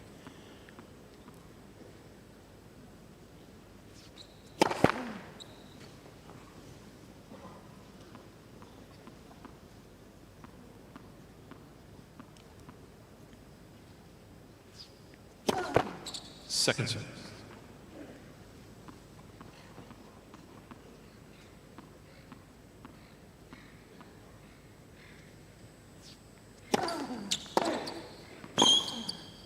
Out.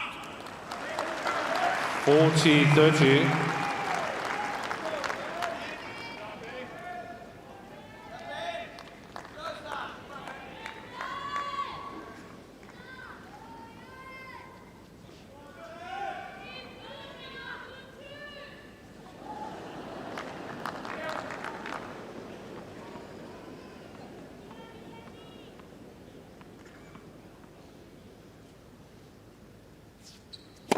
Out.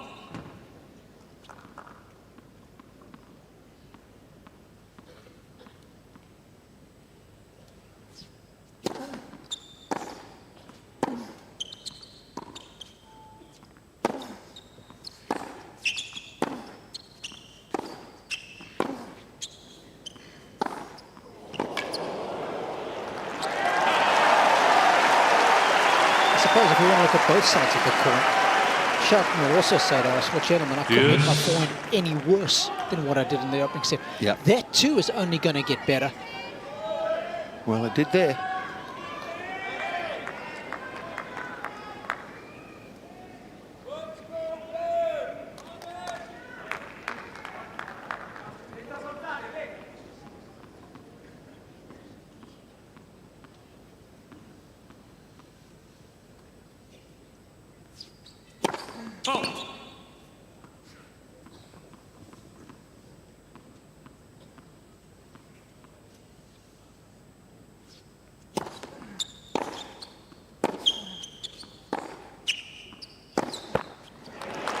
Advantage, Shelton.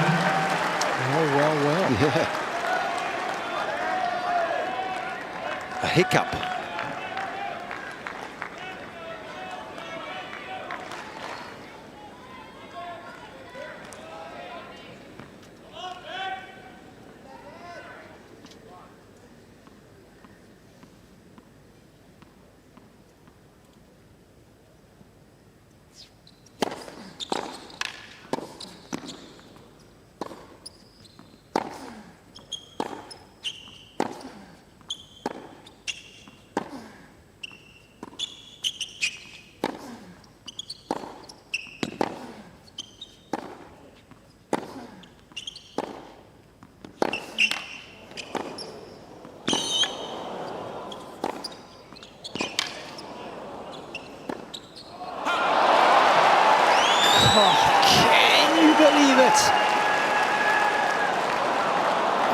Against 99 out of the top 100.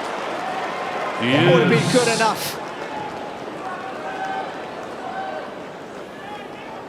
But the #1 player in the world makes you hit the ball just a little closer to the line.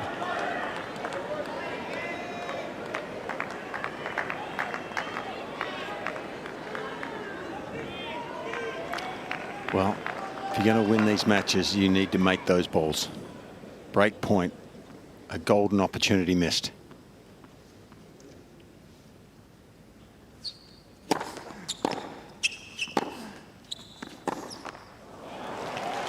Advantage, Sinner.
Sinner's turn.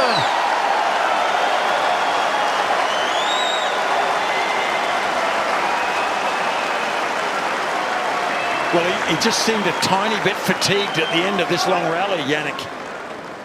Deuce. And I think under normal circumstances would have been there a little quicker, Robbie, but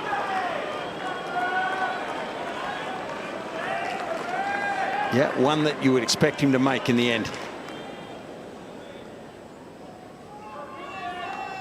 Give Shelton some credit there. It's proper ground stroking from both. Such good quality. Neither player able to apply the finishing touches at the moment.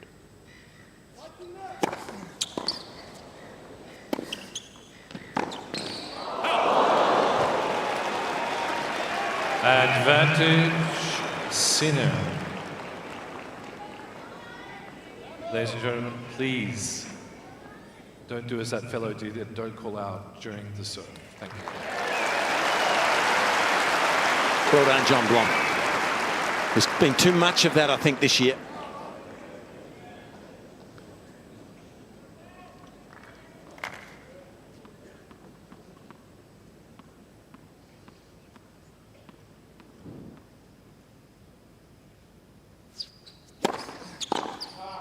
Game, Sinner. Crucial game, wasn't it? Wasn't it just, Fitzy? Sinner leads 2 games to love. I always harp on about how the very best in any sport just find a way. When they're not playing their best tennis, when they go through a game like that, if you're Jannik Sinner, just to get the hold. To save the 2 set points in the opening set. Just an extra ball in the court. Their base level of play is it's always just high enough.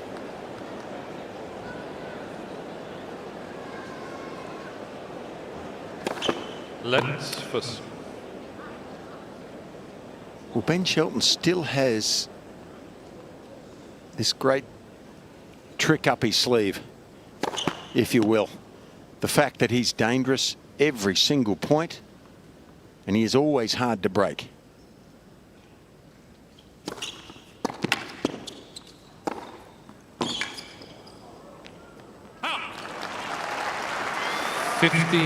Love. Well, Fitzy, I think the most important thing is that he has the belief. And so even though he's down a set and a break, he still shows that signs of fight.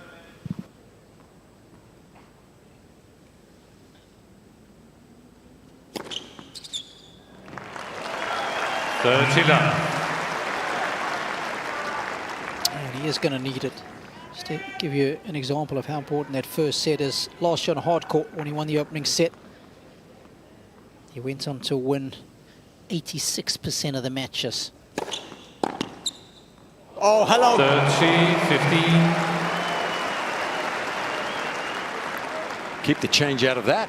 Yep. And of course, when he loses the opening set on a hard court last year, he only wins 30% of those matches. So he's going to have to defy the odds in a big way today.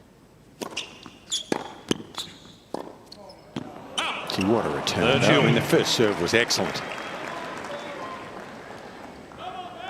He's got great anticipation. It's not just foot speed and getting into position and then the hand-eye coordination. It's the anticipation also to read where this serve is going. Not easy.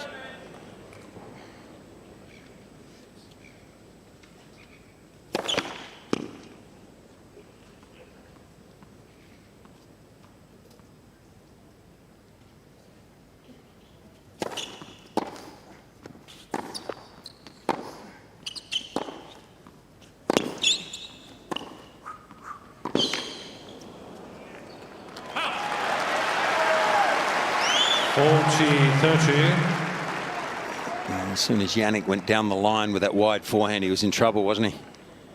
Just opened the court up for the natural left-handed hook forehand from Shelton.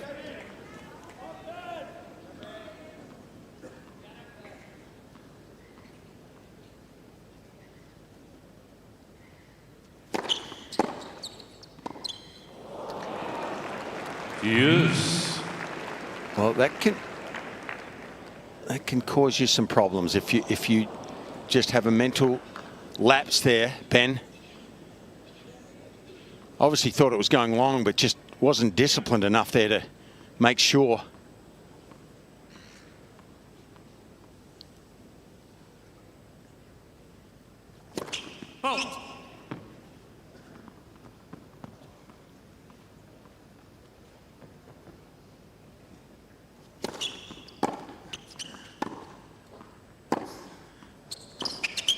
That bit of lack of discipline might go a long way to hurting his chances.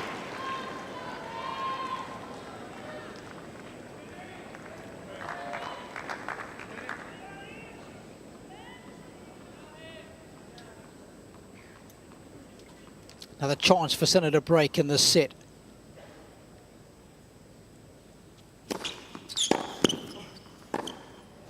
Cain, Sinner. Stunning return. New balls, please. Sinner's got the double break, and he is very much in charge of proceedings now in the second of the men's singles semi-finals. It's 3-zip.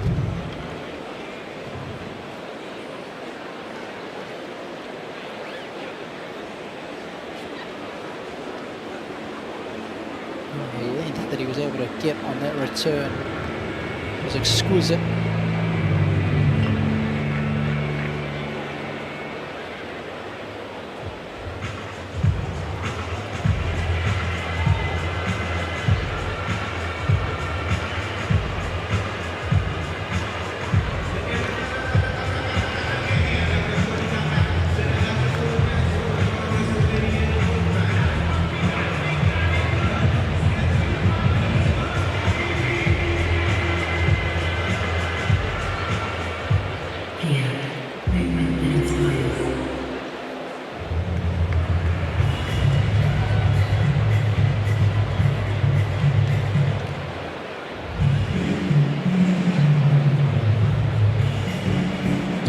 Well, Melbourne Park in all her glory as we walk into finals weekend here of the AO 2025. Jannik Sinner, of course, the defending champion, and he was very difficult to beat last year. I can tell you, went undefeated against players outside the top 20. In fact, not a single player straight setted him last year. He won at least one set in all of the 79 matches he played. Only Roger Federer in 2005 had managed that.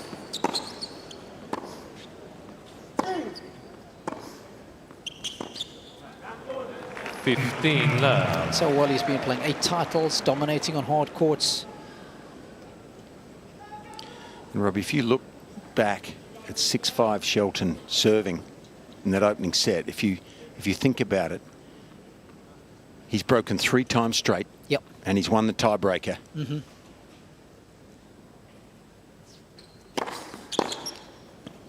And now he looks like he'll take a 4-love lead shortly.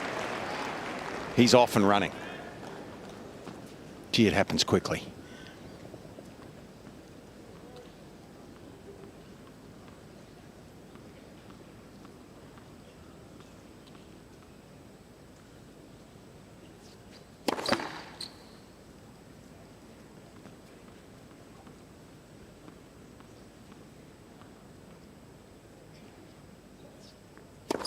11 seconds.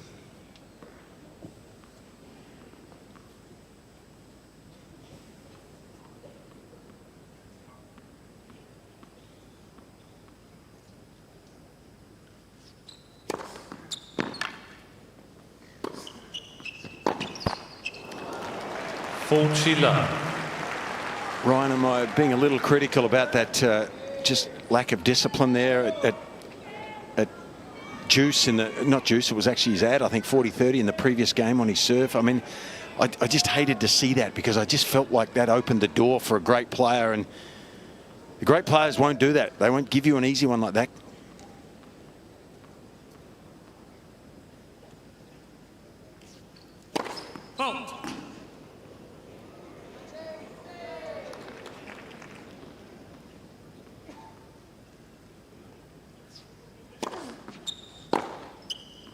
I guess it's part of his flair, Ryan, but gee, that it worried me a bit. Yeah, you're exactly right. When you're playing a player this caliber at the top of his game, you can't afford to give him an inch. If you just look at the clock, we're at 1 hour and 37 minutes, and in about 1 hour and 5 minutes, Ben Shelton looked to be in control, and that's how quickly things change whenever you play against someone as relentless as Sinner, so you really can't give them anything.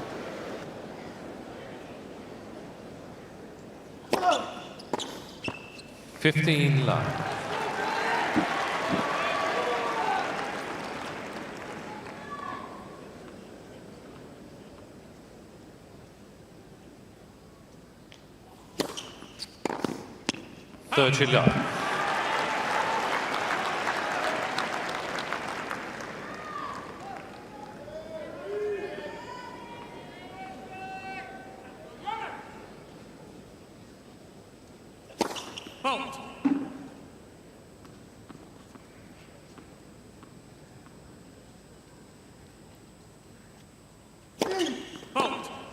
It's probably also good to offer a bit of perspective as well when you realise how green Shelton is. He hasn't been playing for that long, has he? Yeah, exactly. I mean, that's important to remember. Still so much upside.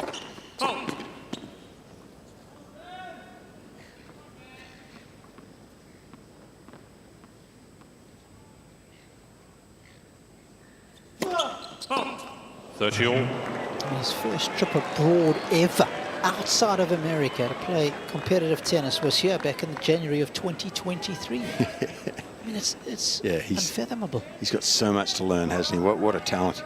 He broke the top 100 by just playing in America, and he did it quickly as well. 40-30. Well, guys, I think that the important thing for Shelton is if you're looking at his potential growth, he's already as good as he is with so much he can still improve. Well said.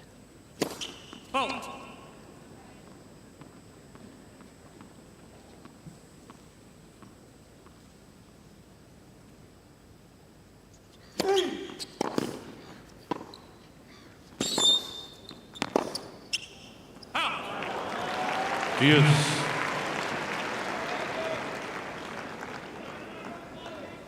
Of course, we'll keep an eye on the return points won this season, Ryan.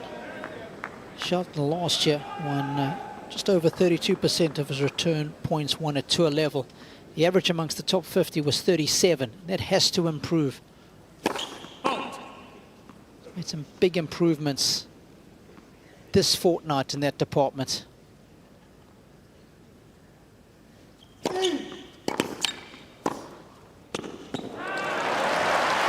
And I bring that up, folks, because it's such a major barometer of being a top 10 player. Those return points won have got to get up to about 35% for Shelton. The only outlier who has been below Shelton's numbers to get to the top 10 is John Isner. We know what kind of serve he's got. Very much the outlier.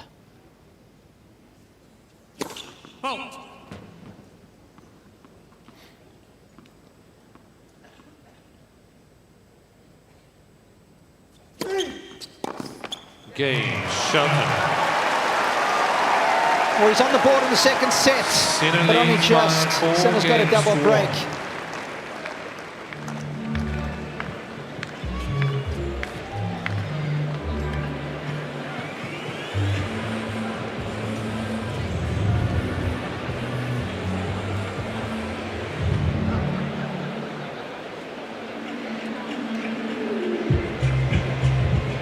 Well, it was Pride Day today here at the Australian Open.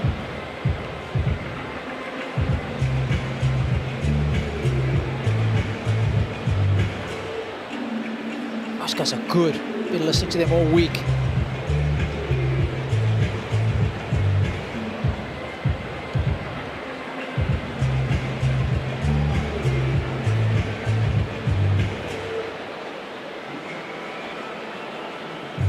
Some talented artists around.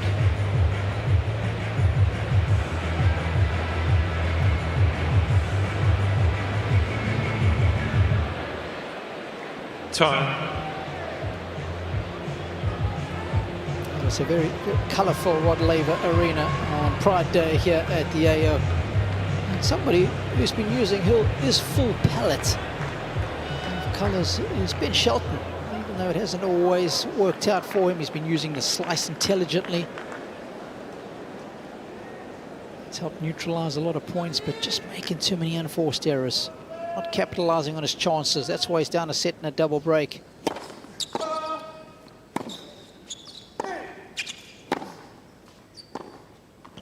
And if you're joining us for the first time today, I can tell you that he had 2 set points on his own serve in the opening set. At 6-5, couldn't convert. Had a poor tie break. Now he finds himself in a world of hurt. Gets the best player on the planet.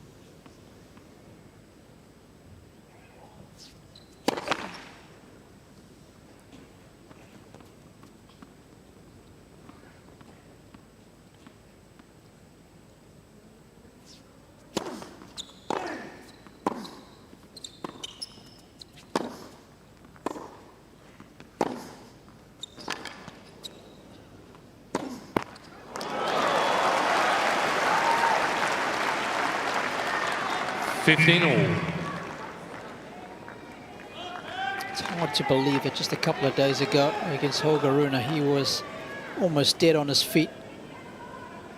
The third game of the third set, poised at 1 set all, at 37-shot rally to save break point against Holger. Could be a major plot point in the outcome of this year's Australian Open.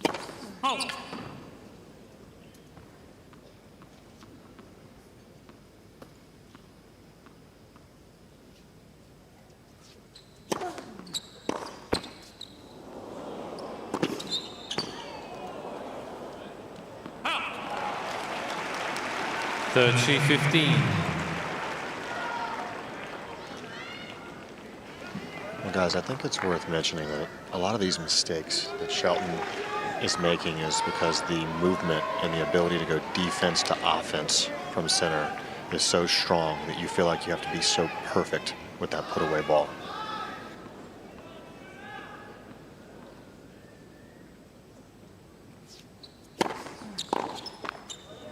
T 15. Point taken, Ryan. You're so right. He defends aggressively. Yeah, and with the best of them. He defends so well with so much balance, and he can convert a defensive situation into an offensive situation so quickly. Let's first. You do wonder how much being a good skier at a young age contributes to that balance and that sliding that both him and Novak have. Dynamic balance is so good. Of course, Novak enjoyed skiing as well when he was a youngster. Sinner was a top skier in Italy when he was a junior. You any good in the slopes, Robbie? You better. Below par, but I love it.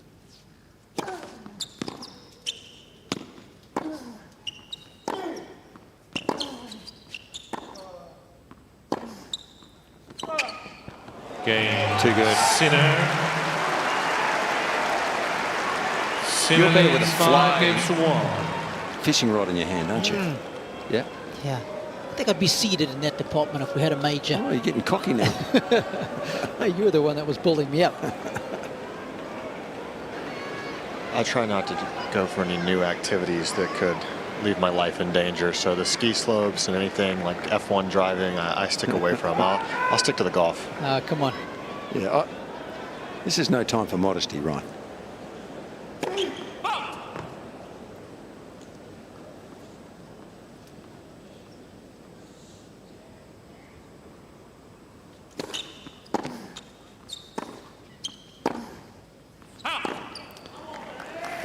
Love.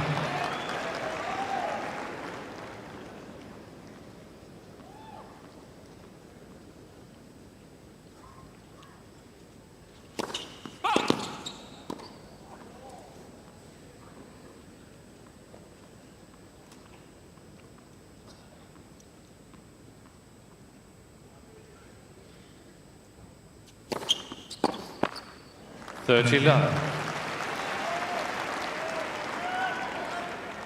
He served and volleyed 3 times, guys. Is that too few for somebody who's got to serve like this?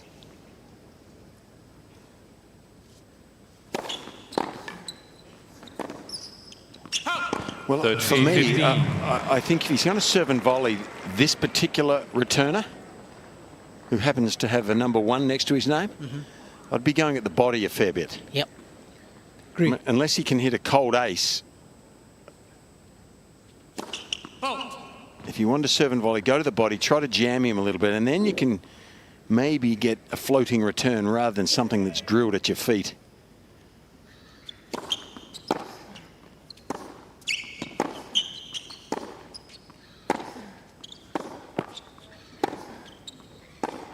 I don't know about you guys, but when a left-hander served to me, to the forehand, and it had some work on it and it would kick away from you, I found it really difficult to time the ball on that first return.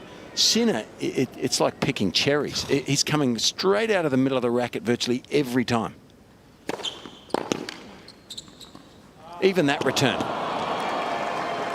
30, 40. And it has gone pear-shaped quickly, hasn't it, Ryan? Yeah, absolutely. And the thing that's so impressive is that Sinner, when he is fully stretched and fully lunged, he still finds a way to get that ball in the middle of the racket and get some depth on the return. Set point, Sinner.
Advantage, Shelton.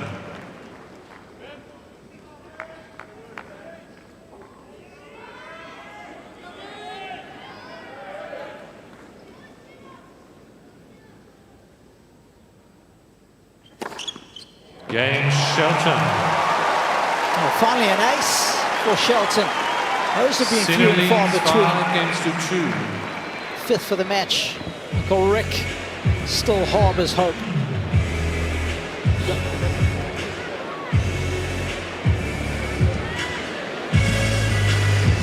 Really interesting here, guys. Ben Shelton just talking to chair umpire, and I believe he's asking for the physio on the next change of ends or the set break. I can see the chair umpire going to the phone right now.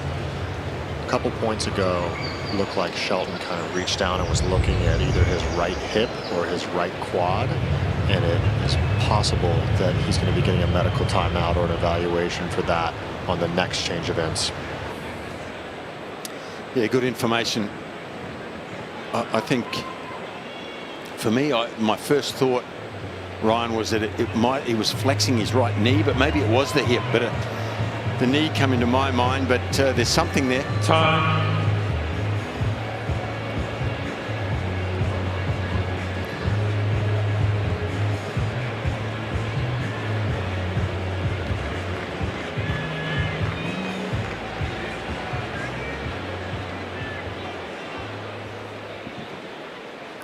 Piece of art right there.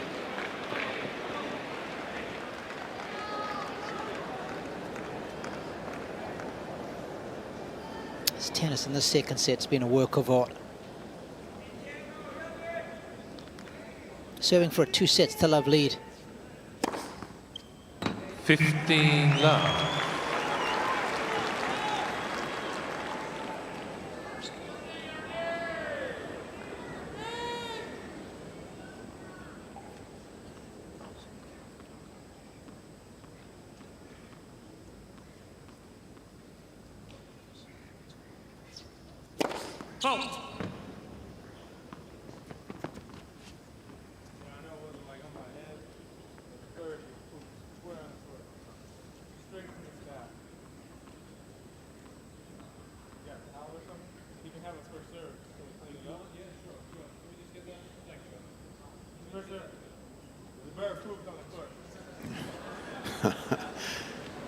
I understood that, Ryan. Yeah, we had a overhead fan that had a little, wanted to get a little lighter on his feet. Well, we have some seagulls here at night quite often in this area, and they're attracted to the lights.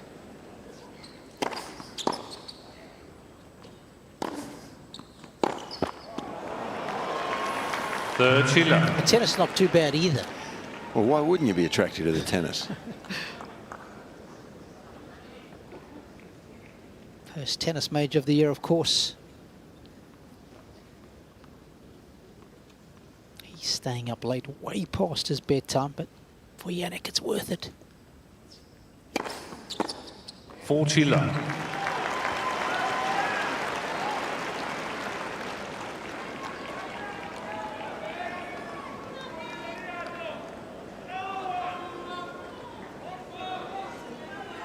Serving masterclass in the second set from Jannik.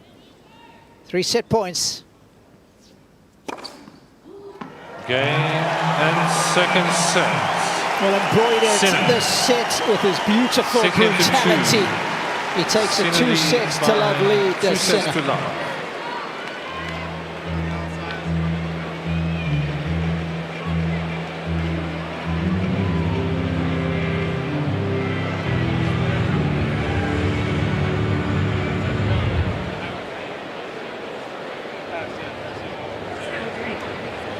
Maybe just the legs feeling a little heavy, guys. So after all the tennis he's played, of course, he has been to a semi-final of a major before. Here's Shelton, 2023 US Open, before coming unstuck against Novak. And what numbers jump out there for you, Fitzy? Well, most of the yellows on that left page now. I mean, it's turned around dramatically, hasn't it, from 30-odd minutes ago, and he has now turned this match on its head, Sinner. Look at the 94, I guess, on the left. Yeah. I mean, that's a big one. That means that Ben's not getting his teeth into many points at all if Jannik gets his first serve into play. Yeah, look how low the first serve points won for Shelton is. That's down to 50. And that means that Sinner is returning so well. So I should have deferred to Ryan. I knew it. I knew it. It's the quad up high. You're one step ahead of me, Ryan. Yeah, I'm not sure if this is going to be a full-on medical timeout or just a change events. Maybe just a change events, no full medical.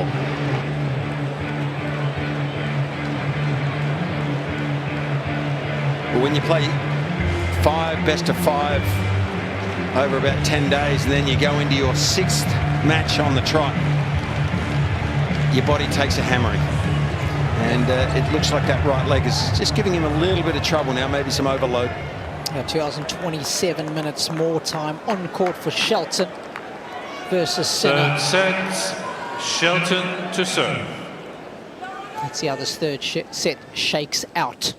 15 Good start. Almost 15 hours on court for the American.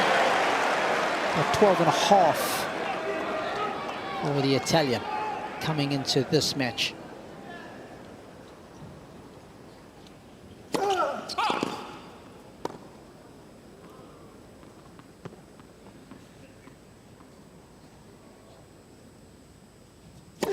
Oh, 15 all. Well, guys, if he's going to make his way back in the match, he's going to have to use his transition game. He can't just continue to stay back there and try and blast winners because Sinner just defends too well.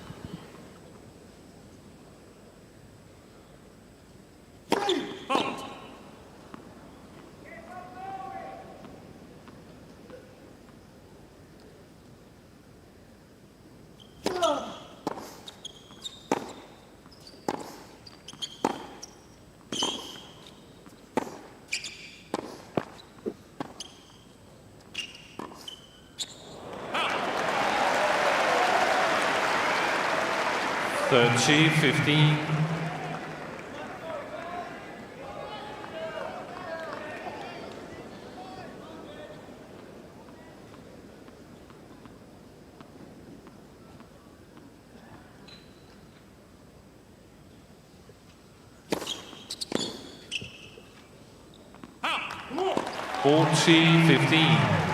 I can tell you once again, in order to defy the odds, if he were to get the win, he's never come back from 2 sets to love down, has Shelton. Still a young career though.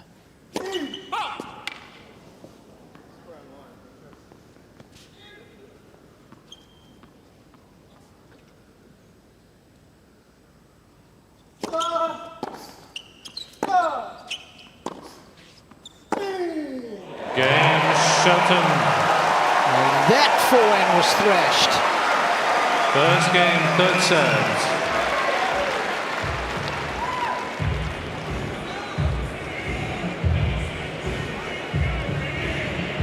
I guess, Ryan, if you could have a quick word with Ben on the change of ends here, what would your advice be to him going forward from here on in? Well, first of all, you've got to look at what you were doing to start the match that was throwing Sinner so off balance, because I think we saw Sinner in the early stages. He was making way more mistakes than we're used to him seeing, and I thought that that variety of spin that he was using on his backhand slice was doing a good job of mixing that slice and then hitting the one that sat up. And I thought that he was doing a much better job with his depth of ball. I think that he's gotten a little short with some of his return locations. He's got to get a little better depth.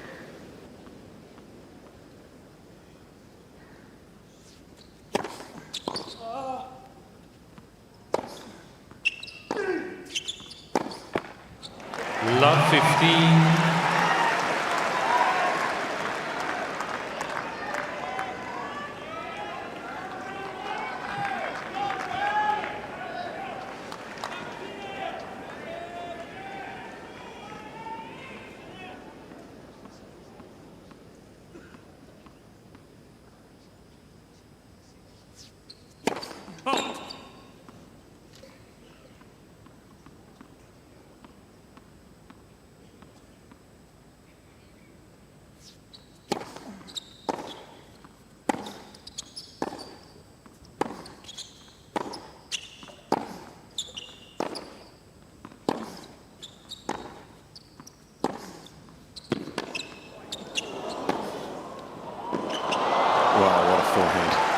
You need so much spin and control. 15. And you need racket head to produce that. Racket head speed. This is magnificent modern forehand.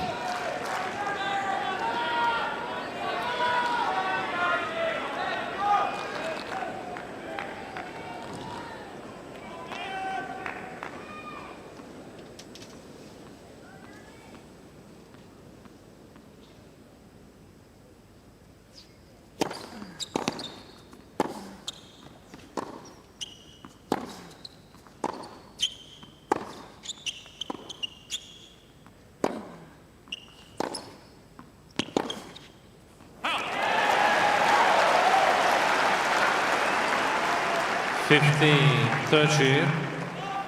Fitzy, that's the variety I like to see right there, using that lefty forehand, getting the ball up, using the variety with the slice, and you just see Jannik have to change the direction in which his racket head is coming through the shot. He does so well absorbing power, so you've got to continue to mix up that speed and spin.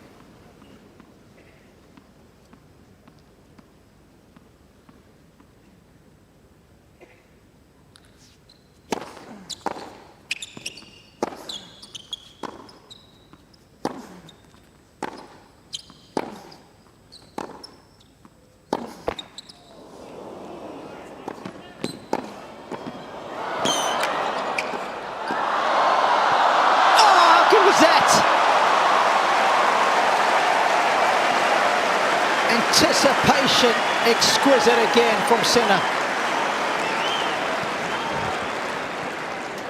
30-all. So much work to do on both occasions.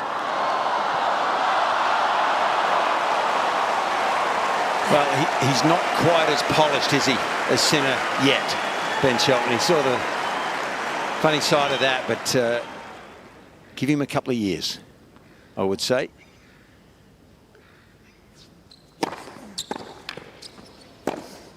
And of course, this match is not over, so let me not get on the front foot too soon, but he's just a bit loose with some of his shots yet. And when he learns to polish that up, boy, he's going to be dangerous.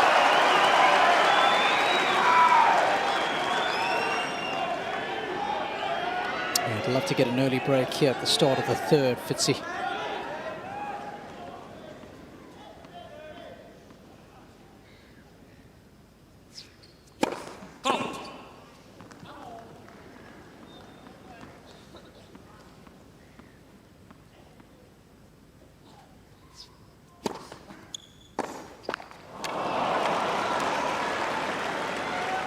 Deuce. That's the type of ball Jannik Sinner will not miss. Second serve, plenty of time.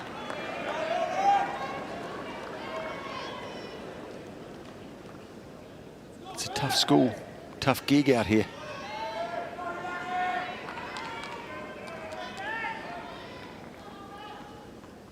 There's just been too many basic errors off the record of Shelton in important moments.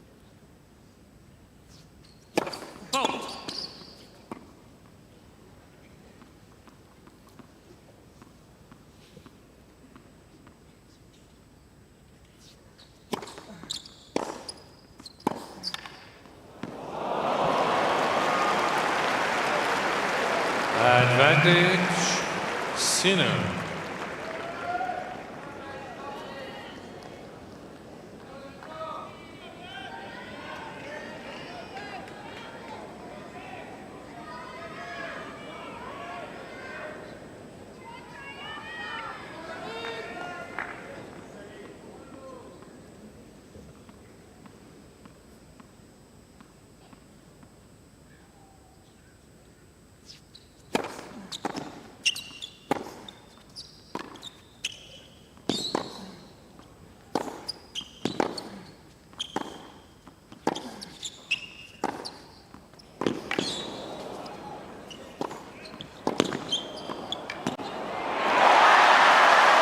That's more like it. Sinner on that occasion, unable to get himself out of trouble. Yes. I almost think that slightly more controlled approach just gave him a bit more time to get set at the net, Ryan. Yeah, most definitely. And I don't think this Aussie crowd wants an early night. Especially given that they had an early afternoon. Novak Djokovic retiring after a set against Sasha Zverev in the first semi-final. No.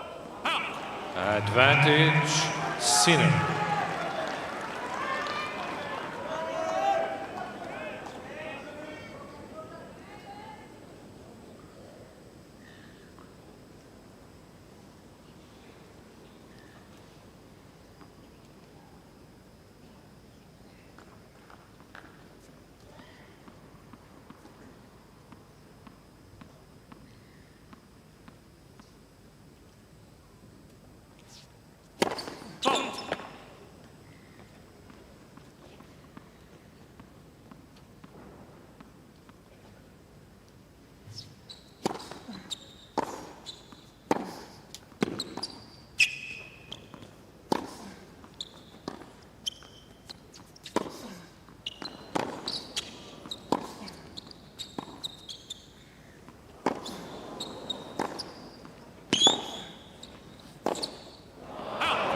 Cain, Sinner. He is just One game so over. rock solid. Uli loved it. Keller's out of his chair. Marco Panici just behind Darren in the same color top. Strength and conditioning trainer. Worked with Novak for many years. Was Simone Vagnozzi on the left. He was the one who took over when Sinner split up with Riccardo Piatti, who really did lay the foundation of the beautiful game that Sinner possesses. I was with Riccardo for many, many years.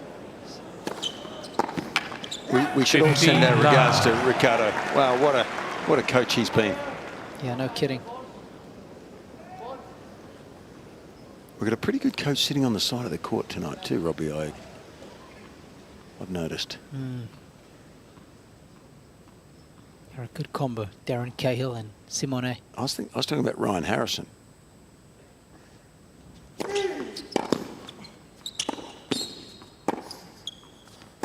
Because I'm still keen to, I'm wondering if the only thing left here for Ben Shelton, Ryan, is that maybe he can throw a few, use that chip to try to bring Sinner forward a little bit on his backhand wing, or just make him move forward a little bit at times to take him out of his comfort zone slightly. I'm not sure where to go here for him.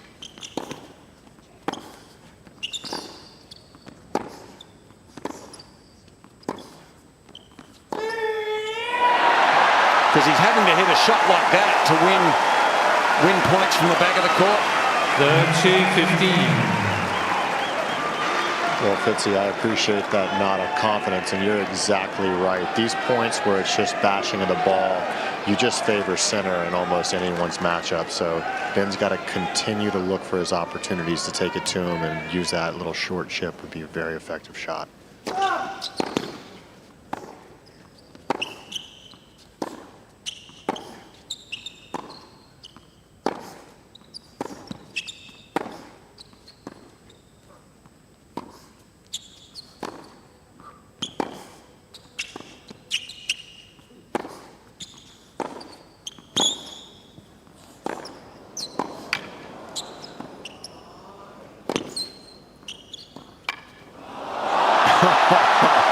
He's having to play an extraordinary point, isn't he, from the back? But he's done it twice this game. Oh, a little bit of filthy feel at the end of it as well. 40-15. Filthy feel. These people are loving it right now from Ben Shelton. He's got them on the edge of their seats. They are ready to erupt for this American man. I can see the change of depth with that shot. Exquisite. Game, Shelton. It's a strong game from Ben. Shelton leads 2 games to 1. We're 3 games in the third set. 2-1 it is.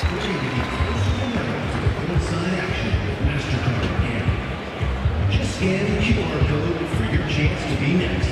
You could win a priceless experience, courtesy of MasterCard and the Australian Open. I think one of the differences as well for Sinner, for Shelton from the back of the court, is having to deal with Sinner's rally placement. This was set number 1. You can see 17% of Sinner's ground strokes in the yellow zone. But look what happens in set 2. Much better depth. And you can see those pulsating balls. Testimony to the improved depth from Sinner. And of course, pushing Shelton further and further back. And of course, in those baseline rallies, he's struggling against the world number 1. He's only winning about a third of them. The moment that Sinner is able to keep that sort of length, he just suffocates you into submission. Time.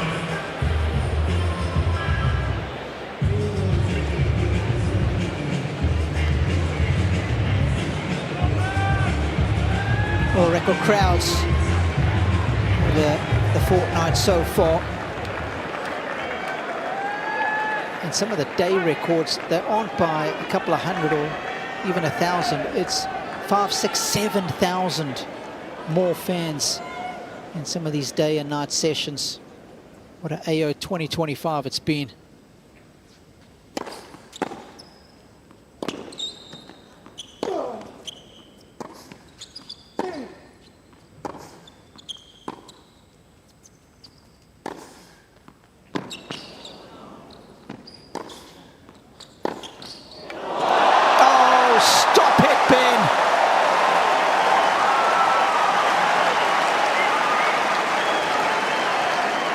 Love 15.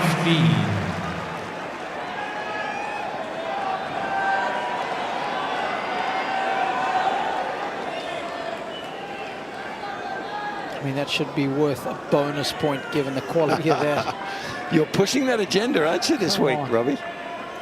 That's amazing. That counts the same. It's just a basic unforced error.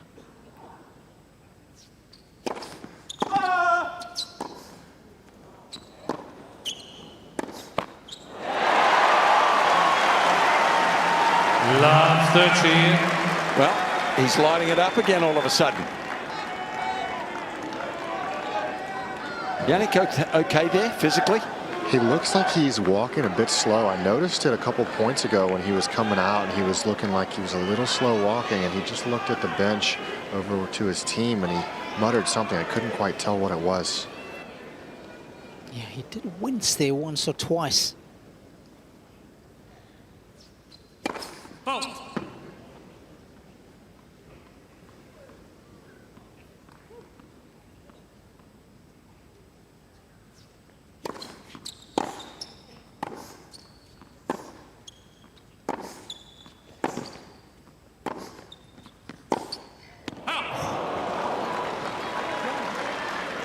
$15-13. Of course, for Jannik Sinner now, you've got to keep a poker face.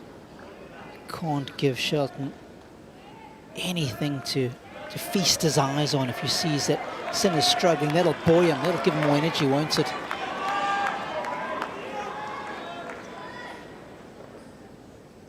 And he did that so well against Runa, did Sinner.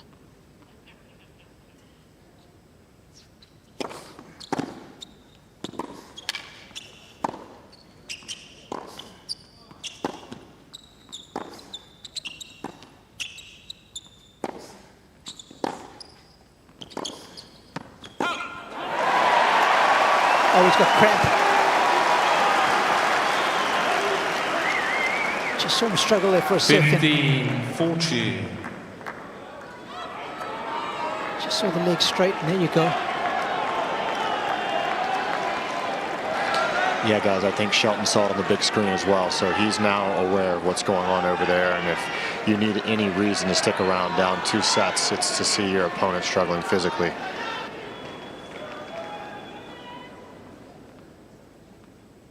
Shelton with 2 valuable break points.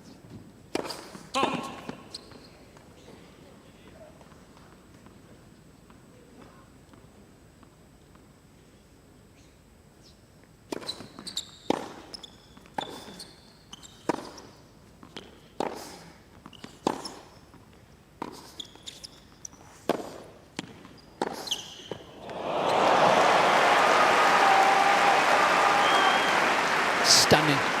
Top tier tennis right there. 30-14. I wonder if it is cramp, and if it is, it seems strange that he would get it after 2 sets. Is it left over from two matches ago when he was feeling physically a bit down? Yep.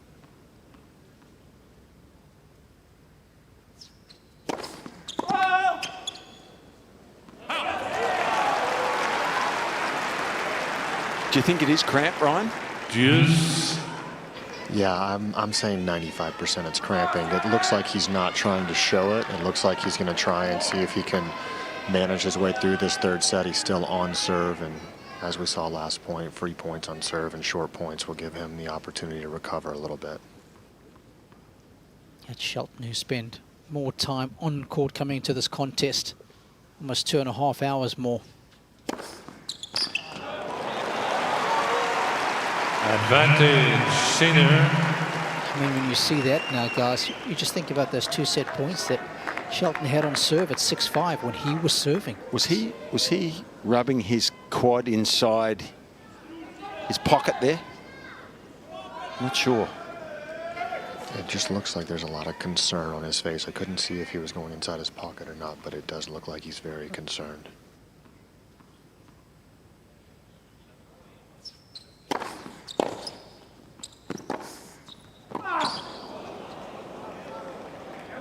Cain, Sinner. They'll sail long. 2 games all. New balls, please. Let's see if Sinner says anything to the chair umpire or not.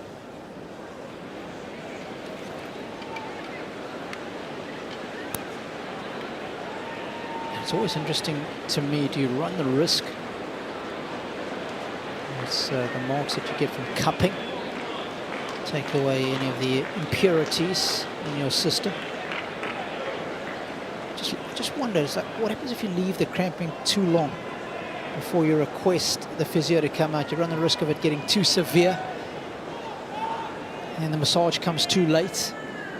I always wonder how you find that balancing act. Do you get the physio out sooner rather than later? Just like to get your thoughts on that, Ryan, knowing what you've been through in long matches. Well, one of the things you want to do when you're cramping is you want to try and be strategic with how you exert your remaining energy for that time being.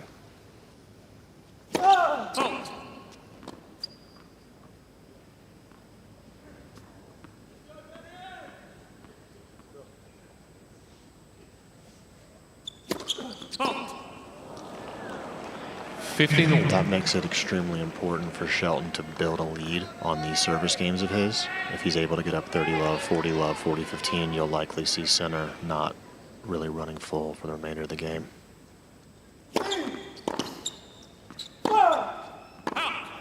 15-30. It's cheap. I think of it as like charging your phone. You've got one charge. Do you decide to do it when you've only got 5% left in the battery? Or do you try and do it when you've still got 11 or 12? That would equate to the physio coming out and looking after you.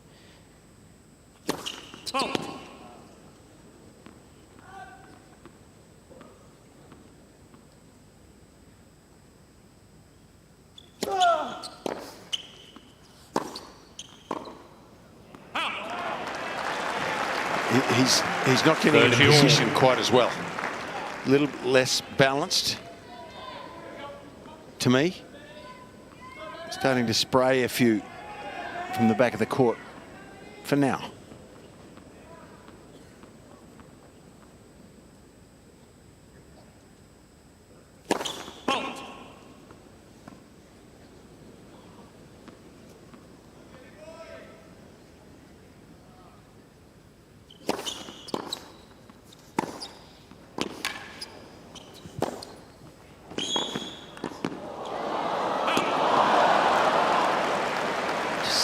Awkward pause. 30-40.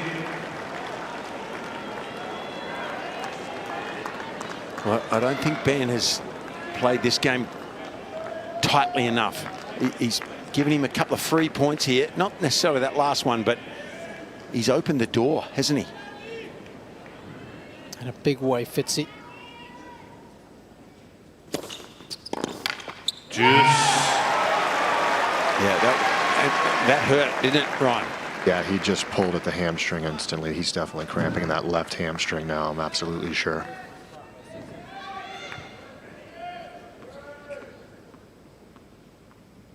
You can see it there, yep. Grabs the hammy straight away, boys.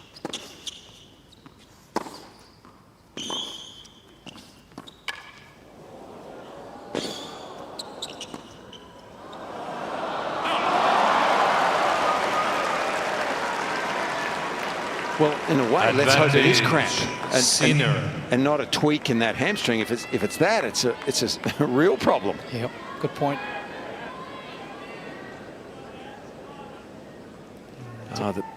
The ups and downs of trying to win a Grand Slam singles title.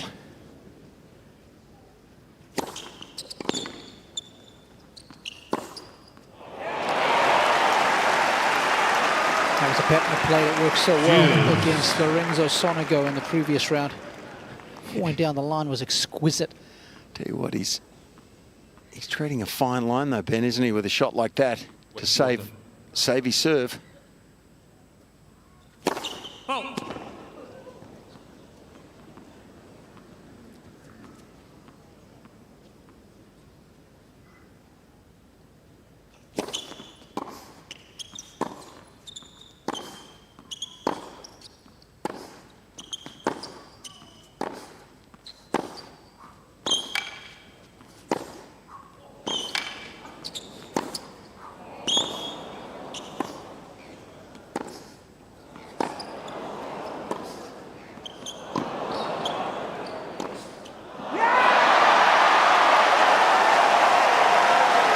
Well, that's a major body blow right there from Shelton.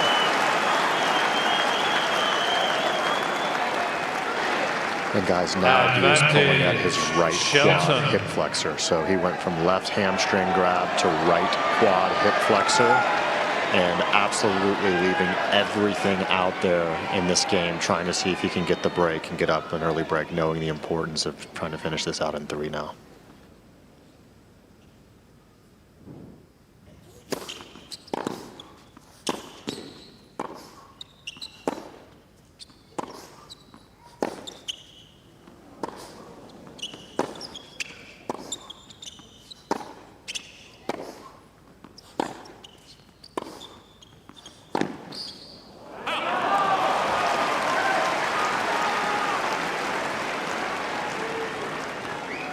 Deuce.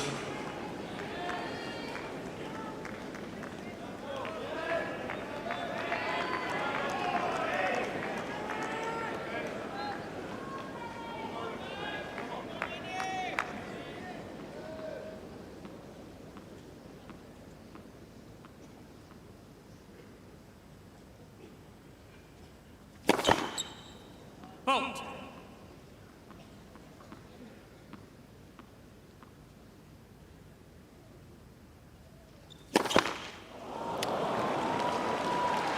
Advantage, Sinner. Oh my goodness.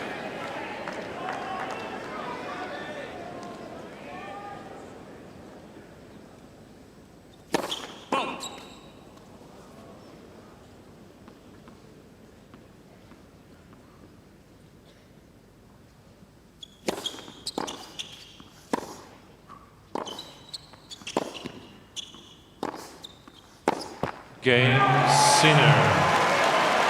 How important could that game be in the context of this match? Sinner digging awfully deep to take a 3-2 lead.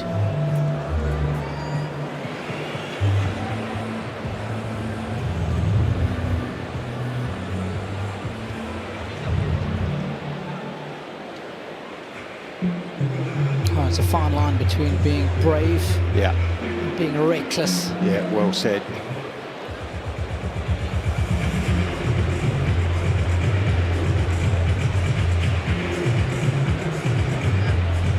And the physio has indeed come out now for Sinner. And this won't be regarded as a full change of ends because it's considered actually just identifying the problem, even though we know what the problem was. So in effect, a player gets one identifying change of ends. That's what Paul Ness is doing now, and then he'll get 2 full further change of ends of a massage for cramps if needed.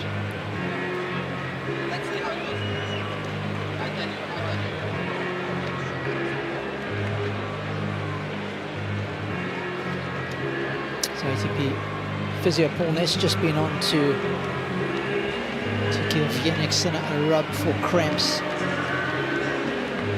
And the first time you get it done, Fitzy, is considered, it's an assessment, even though he's come on and done it straight away. So it's not a full 2 change of ends.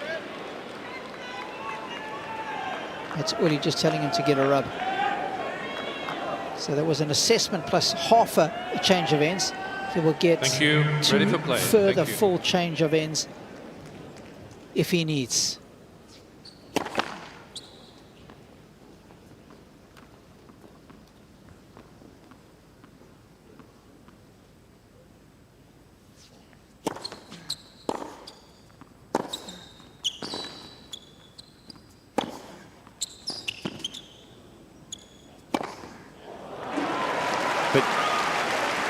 Everything on the edge right now. I mean, Ben Shelton's down 2 sets and a break, and he just doesn't quite know how close he is possibly to winning this match. And from... It sounds crazy when you say that, eh? Yeah. But given what we're seeing... Yeah, we don't know what's going to happen here. Yeah.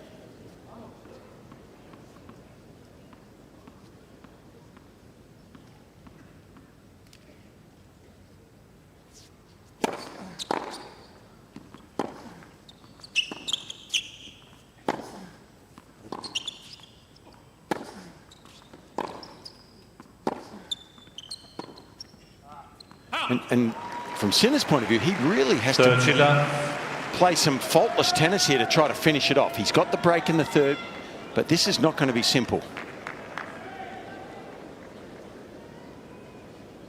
Particularly if Ben can rally as solidly as he possibly can. Keep the ball in play, extend the points a bit. Everyone on edge here.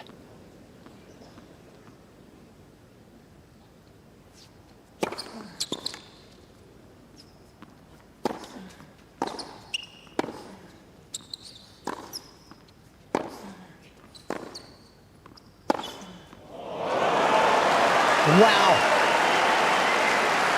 Vaporized that forehander, Sinner. 40 love.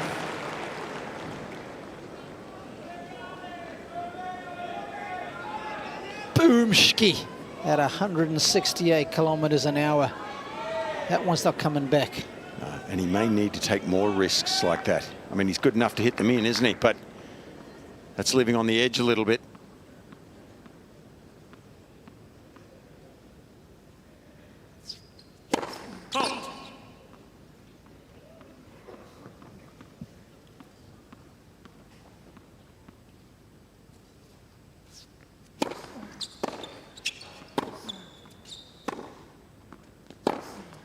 Cain, Sinner. A backhand that is burned through the air.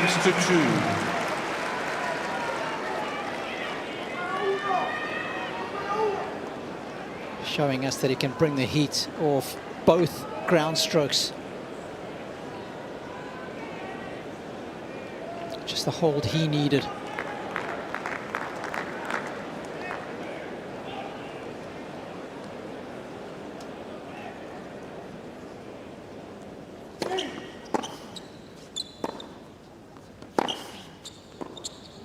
Love 15.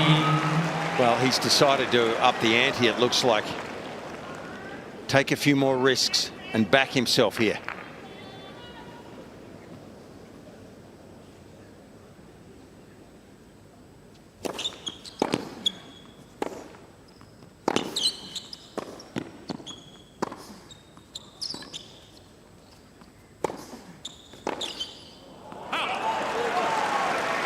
Love 13.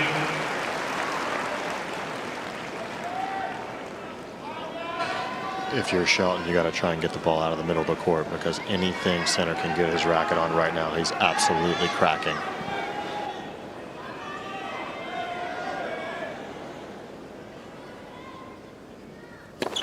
Let's first one.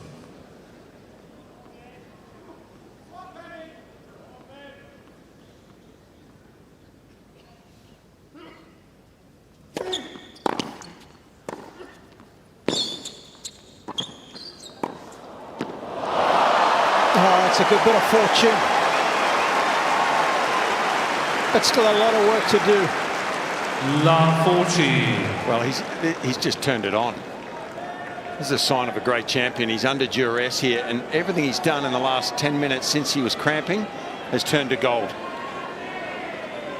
And helped a little bit by Ben Shelton going the wrong way there on that volley. Yeah, 7 points on the bounce now.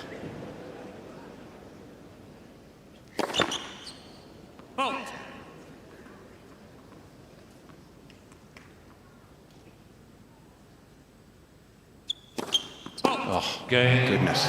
Sinner. What a gift. Yeah, 2 games in a row. Sinner leads Sinner now 5 with a games chance to 2. to serve his way into a third major final.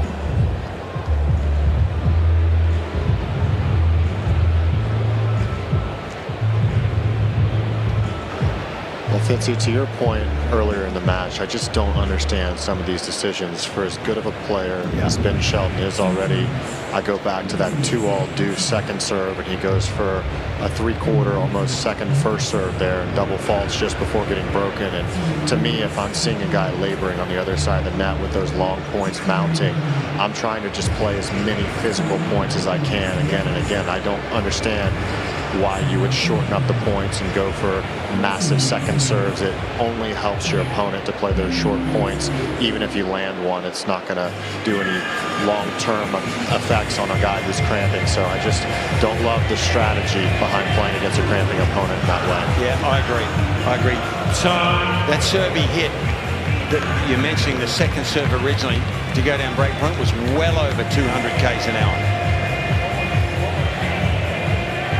Only one other player has ever reached more than 3 major finals for an Italian, and that of course is the great Nicola Pietrangeli. Sinner putting to reach a 3rd Grand Slam final. It's one decent service game away. 15 love. It's both Jasmine Paolini and Francesca Schiavone, both been to 2 major finals.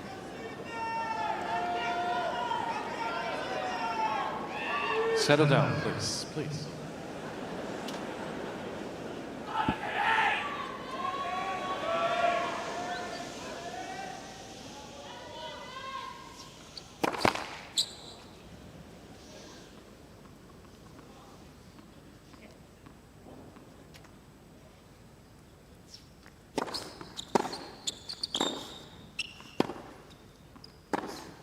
Out.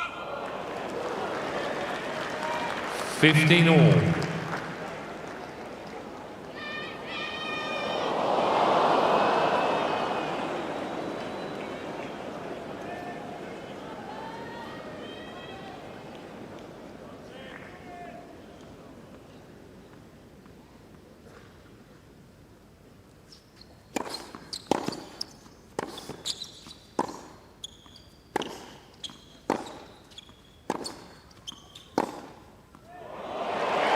Made it. 15-30.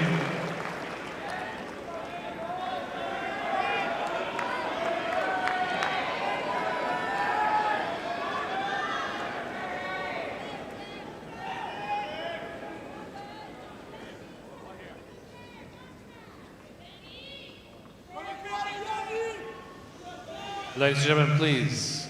You can support anyone you like, but please respect both the players. Thank you.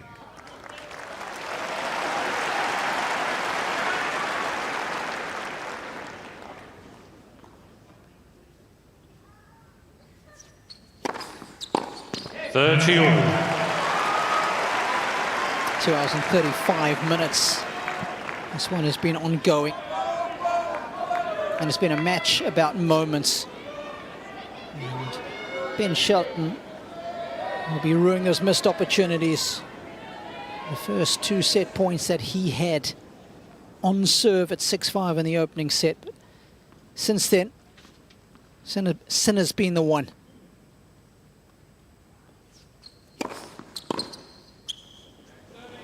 Well, it's Matt at most. 14-30. He's made the right decision, chosen the correct shots, and just managed his game better, Fitzy.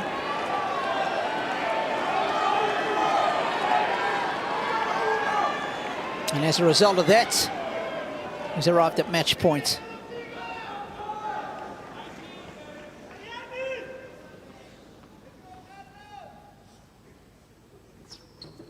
Fault.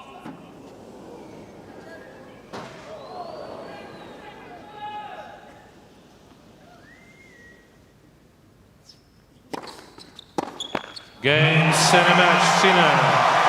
It'll be a 3rd major final for Jannik Sinner. 6-2.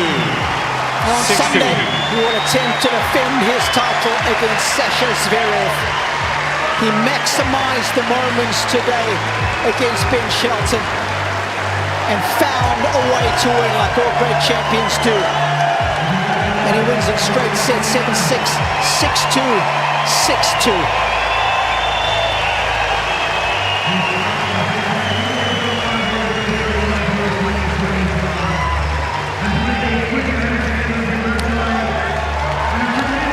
Well, there'll be a lot more of these opportunities, I'm sure, for Ben Shelton, but he did He did contribute to his demise, I think, in the end. He did choose a few wrong shots at the wrong time. But, well, what a talent he is. And he will get better. He will learn. He's going to be a force. But can you believe that just a few minutes ago, this man was suffering from cramp?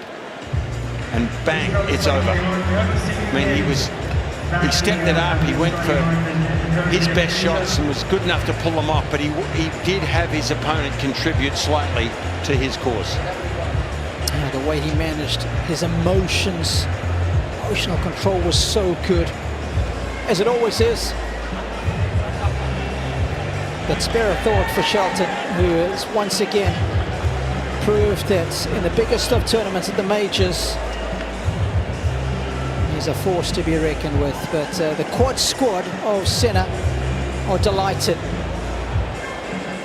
Still one more mountain to climb.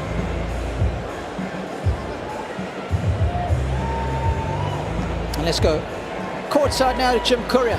Is going to have a chat with Jannik. Jannik, congratulations. You're back into your second consecutive Australian Open final, but it wasn't easy. That first set, he was playing some incredible tennis. He had some set points. You were able to turn that around. How did you do that to win that opening set? Yeah, I don't know. It was a very tough first set, but very crucial one. And I felt like he was serving not at his best today. The percentage was not there where I guess he wanted to, and I think we both actually returned better than we served. And first sets are always very important. It gives you a little bit of confidence. There was a lot of tension for both of us, and I'm very happy how I handled the situation today. Obviously the support has been amazing, so thank you so much as always for coming. And yeah, happy to be back in the finals here. From there, the second set went quickly. The third set also ended up going quickly, but you had the physio on the court. You looked like there were times when you had some discomfort in your body. What were you dealing with? No, just as I said, a lot of tension today, slightly cramps, but also he was, suffering today a little bit, on his leg. So, I tried to move him around, trying to stay, a little bit more aggressive, which today helped a lot, and yeah, these matches can go very, very long. For 3 sets, 2.5 hours is quite a time. So happy to finish today in 3. But I'm, as I said, very happy to be back in the finals, and then we see what's coming Sunday.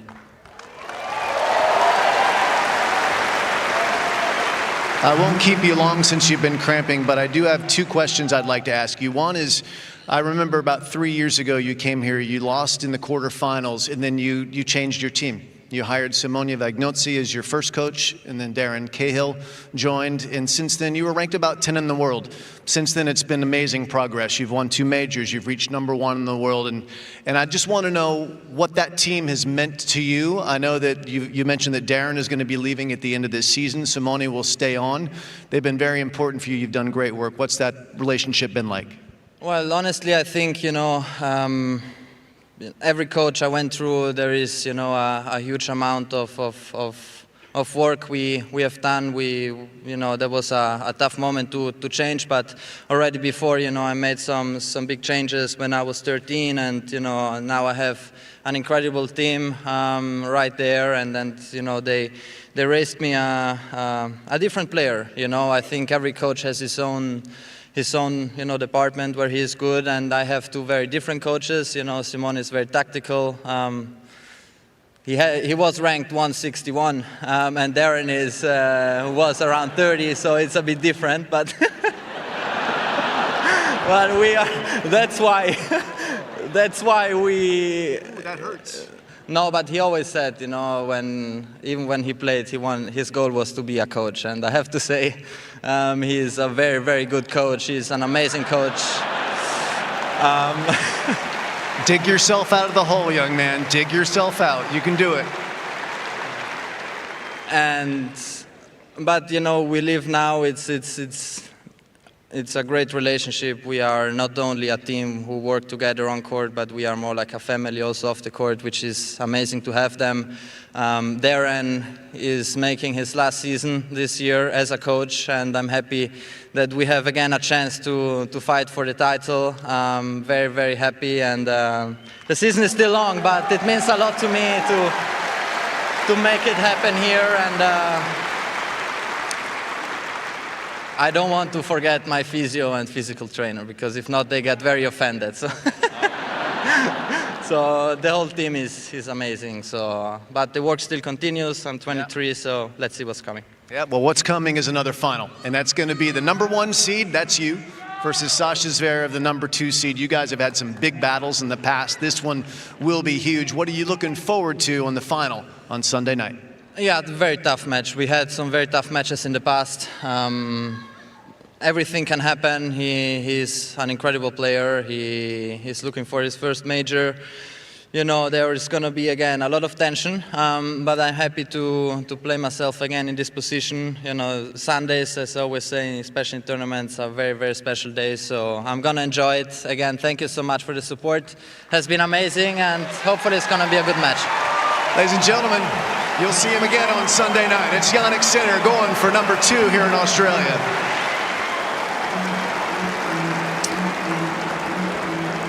Two Formula One drivers there who know what it feels like to be at the top of their game. But it'll be 1 versus 2 on Sunday. And of course, I can tell you, Zverev's got a good record against Sinner, 4-2. He leads the head-to-head, Fitzy 3-1 on the hard courts, but he got him when he was a little younger. Last time they played in Cincinnati last year was Sinner who won, but it was 7-6 in the third. So we better get ready to strap ourselves in. Yeah, it's a dream final, isn't it? I mean, the #1 and 2 seeds, are you kidding me? And Sasha Zverev is too good a player, surely, not to win a major. And if he wins one, he might win a few. But he is going to be desperate on Sunday to win his first. And this man knows how to win here too. He knows how to win a major finals, doesn't he? He's played in 2, he's won 2. Zverev's played in 2, and he's lost both of them.